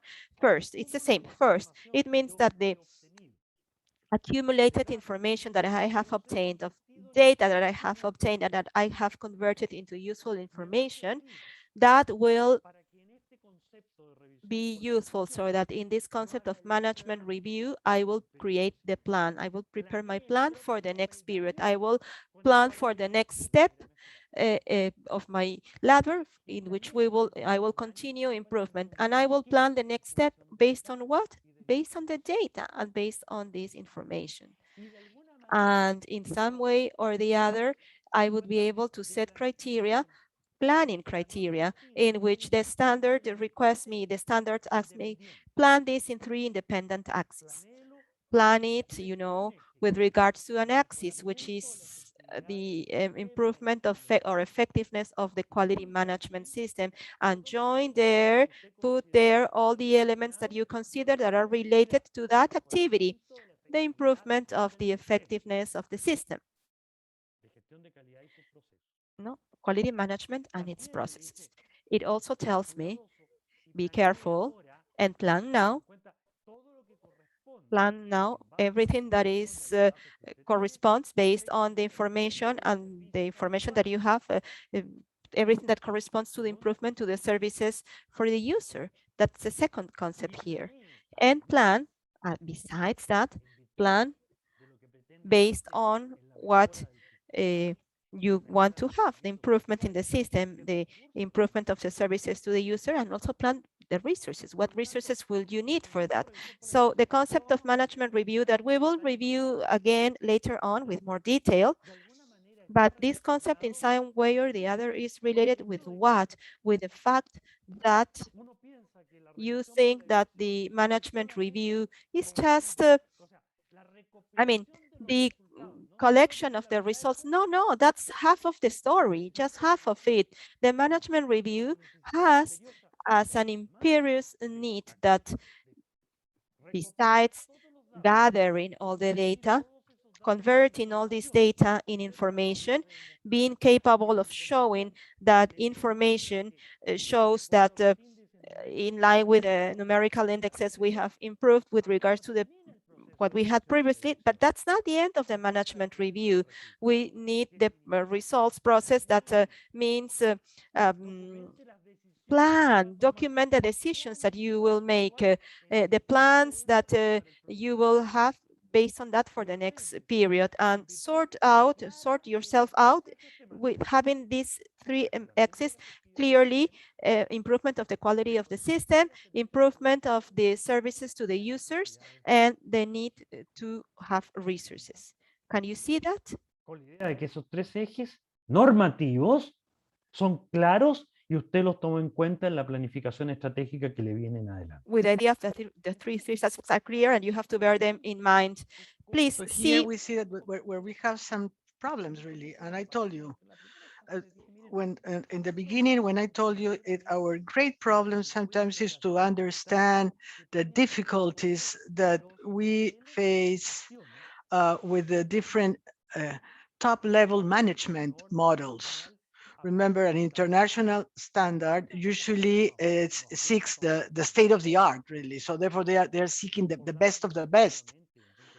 Of course, from the point of view of the administration and the strategic perspective, of course, we need to base ourselves on the best models. It's not enough just on the middle level, because we are not prepared for that. We have not been trained as administrators. We have been trained as lab professionals. So therefore, now it happens that we need to fulfill positions that are that belong to the top management. So therefore, that's a weakness. That's a weakness that needs to be addressed by the institutions. It's not enough what we know of our own experience. We support ourselves internally. We prepare ourselves, and we need to acquire the other skills that we don't have concerning these administrative skills. That's another challenge for the institution, and another challenge for you as professionals. Why? Because you think this is very clear. The traditional clinical labs, the large labs, the routine labs, the core of the professional, the gravity center of the professional has changed. We saw that the last weekend in a large lab.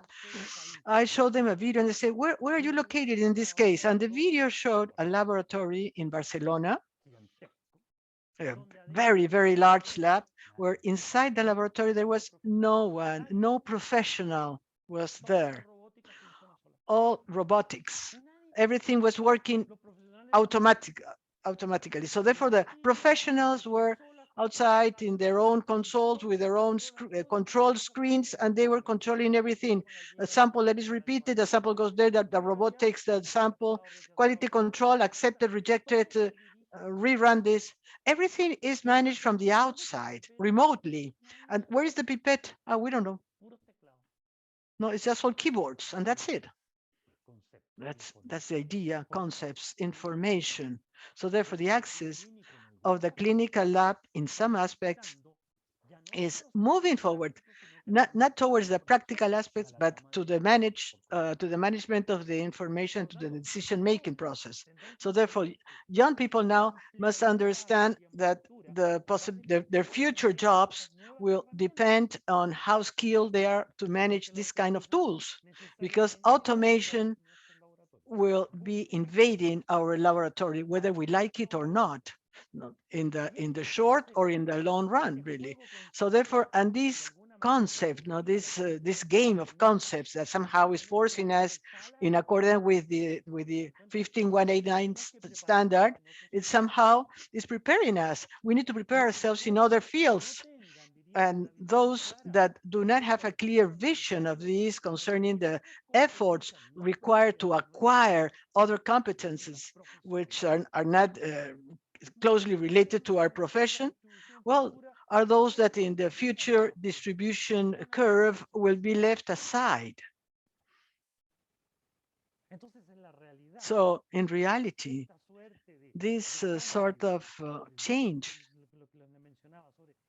what I was telling you, this change of the gravity center, the professional gravity center, is part of that concept.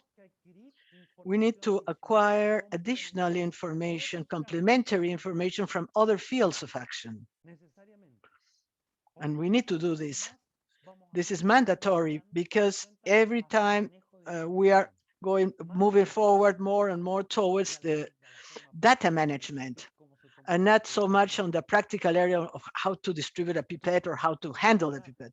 So therefore, in reality, this exercise that we are looking right now, and for example, the standard has one minor detail, the concept, that also it's related to continuous improvement. No, we have already seen this continuous improvement area. It says that the laboratory must evidence its contribution to the care of the patient. What do they mean by that? Its contribution to the patient care. So therefore, it needs to conceptualize this, depending on the type of laboratory. For example, a hospital laboratory has a very clear idea of this. One of the outpatient laboratory has a very clear idea that what is the support to be given to patient care with different times. Okay, that's clear. But an outsourced laboratory that does not see the patient, they need to have a concept. They need to conceptualize this. What do they mean by that? So therefore, we need to move towards the concepts. We need to change the subjective, the conceptual, in figures, in numbers, in statistics that are capable of being compared and of being demonstrated. And that's a very important challenge that we have right now, that comes from this type of subjective approach. Well, with this, I will be closing my presentation. So if there's any questions, it's the time to do so. Roberto, I don't see any questions in the chat. And since the time, or maybe tomorrow you can clarify some questions.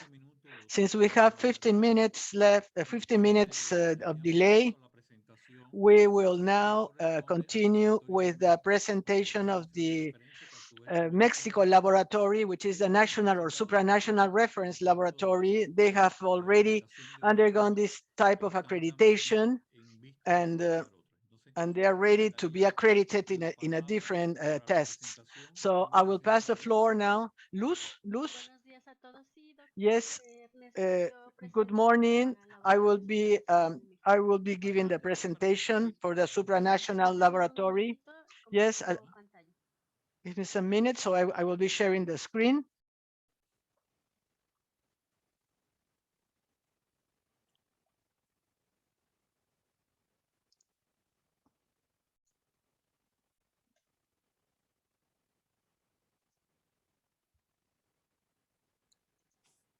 Sí, se ve.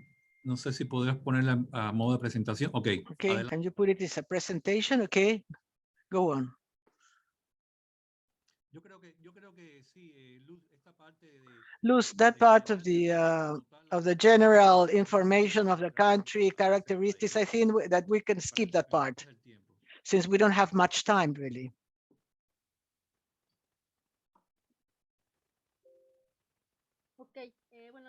Okay, no, just to tell you as an important point, I would like to mention that the country includes 32 federal entities of 32 states in Mexico City, where our laboratory is located. The supranational laboratory is located in the city of Mexico, and also the National Reference Lab. And also this is divided in 2,458 municipalities. And that's important because of the coverage that is being required. Our health system here in Mexico is made up of two main sectors, which is the public and the private sectors. We are working on the public sector on the health secretariat, but also we are receiving support on the part of the social security system that this is based through different institutions like the INS, the IMSSS, the ISSDE, through its different hospitals, clinics, and physicians that they have, especially for the Navy.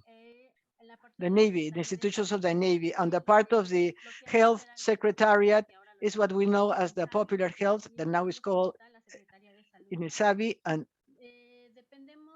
we depend on the general office that depends on the Undersecretariat for Health Prevention and Promotion. And we are in this part here, in the Institute of Diagnosis and Epidemiological Reference and the National Epidemiology Institution. Here, there's the organizational chart of the Secretariat, and then the Diagnosis Institute that is made up of two head offices, which is the Office of Diagnosis and Reference, Epidemiology, General Direction of Epidemiology, and then the Department of Microbacteria. There you have the reference lab that is in charge of Irma Lopez, and we are in the Department of Bacteriology.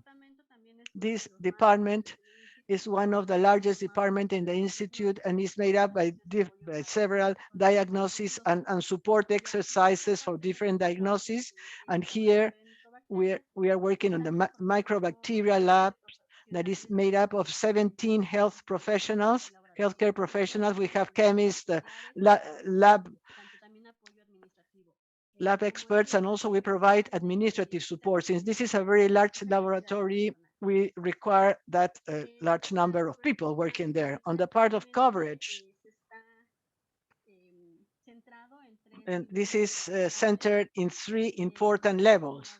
We, as a national reference laboratory, we cover through the intermediate labs and through the local laboratories. Local laboratories are the ones that are in the first contact with the community.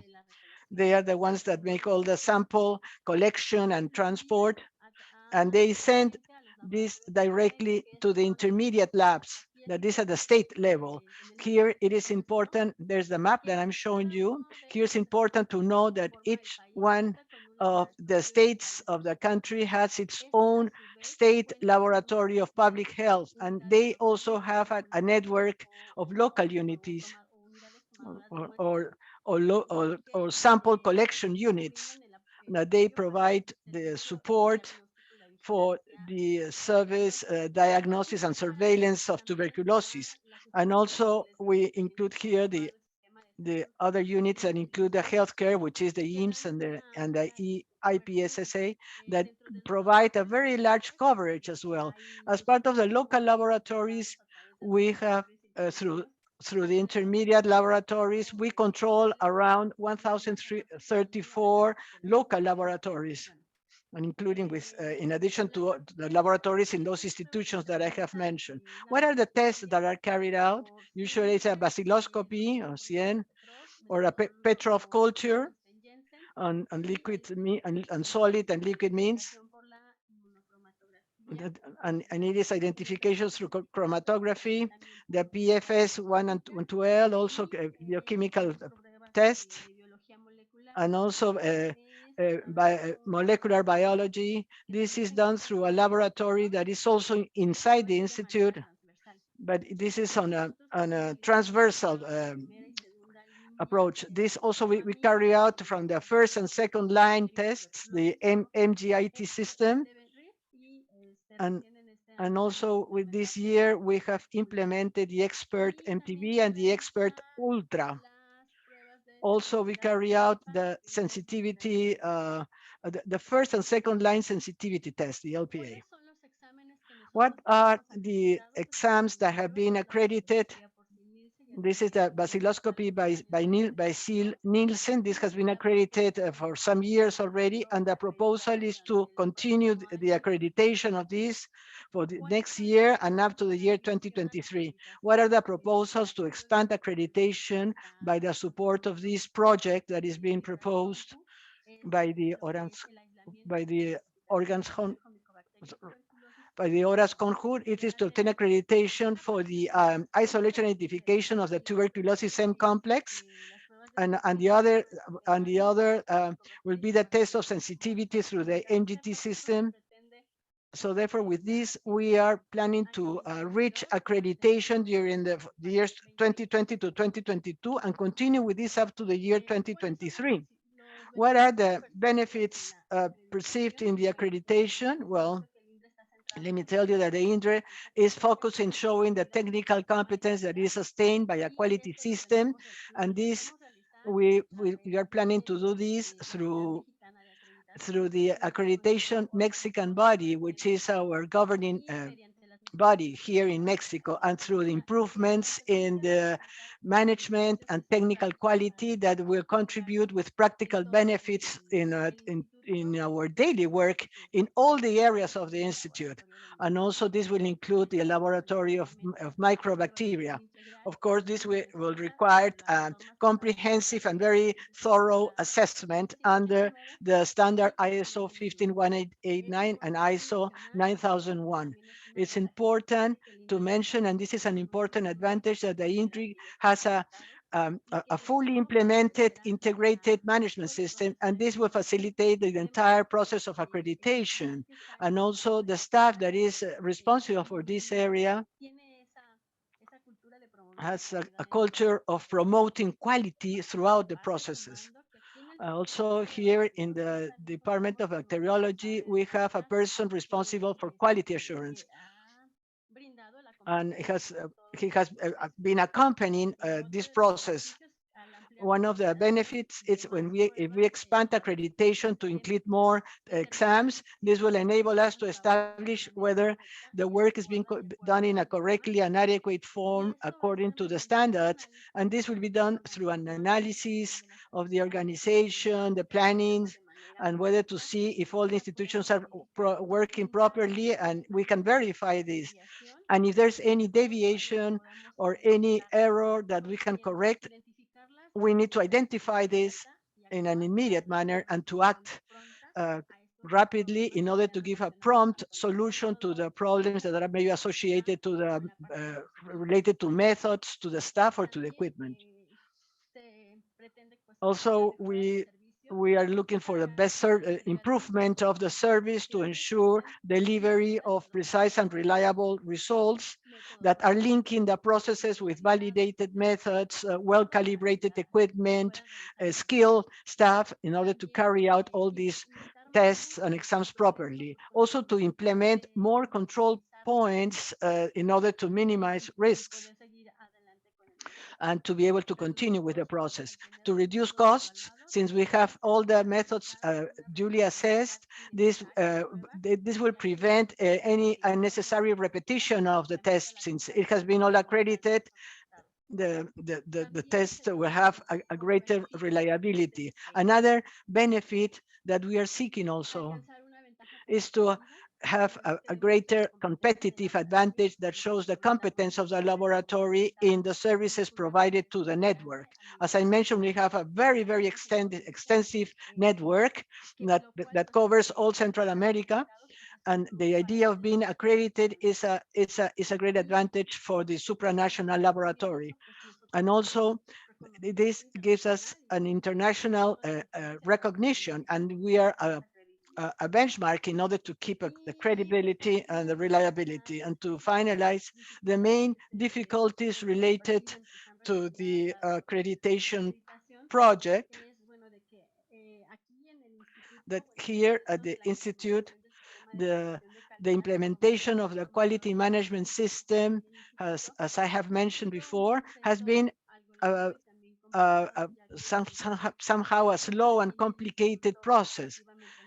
As I said, but since based on the experience of the people that I have been talking to about this, it says that since the beginning of the process, there were a great amount of administrative changes that were proposed at the documentary level. And this has somehow diminishing the participation of the personnel, and thus creating some sort of resistance to change. Another difficulty that was important to mention is that in the last years, the change of government has somehow modified the budgets, and therefore here this is an important task to be present in order to ensure that we have the necessary budget to continue with the project and to ensure the later accreditation exams. Well, that's what I wanted to share with you. And thank you very much. Thank you, Luz. Maribel or Roberto, would you like to make any questions concerning the presentation that have just been made by Mexico? Do you have any questions, any comments?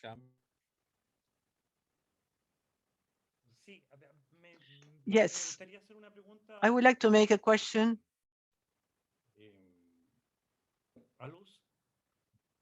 To Luz? Luz, can I? Yes, Luz, why don't you give us more details on what you mentioned as to why do you have that sort of or the lack of presence of the personnel vis-a-vis the changes that were promoted? Well, just to tell you, based on experiences on the staff here, they were telling that since the implementation was started in the quality management system, there were a lot of changes in the administration level. And since there were changes, the people coming in, they say, well, now we need to change the documents according to these new characteristics, and then a new change was implemented, and then a new modification, and over and over. And this made the participation of the personnel somehow was complicated. This does not mean that all the laboratories are resistant to this, but this is a part that that has some influence. For example, we talk that when they say that different discussions and different workshops should be carried out in order to raise awareness that the implementation of these systems is important for the entire process, and the integration of our diagnosis process and our quality management system they go together.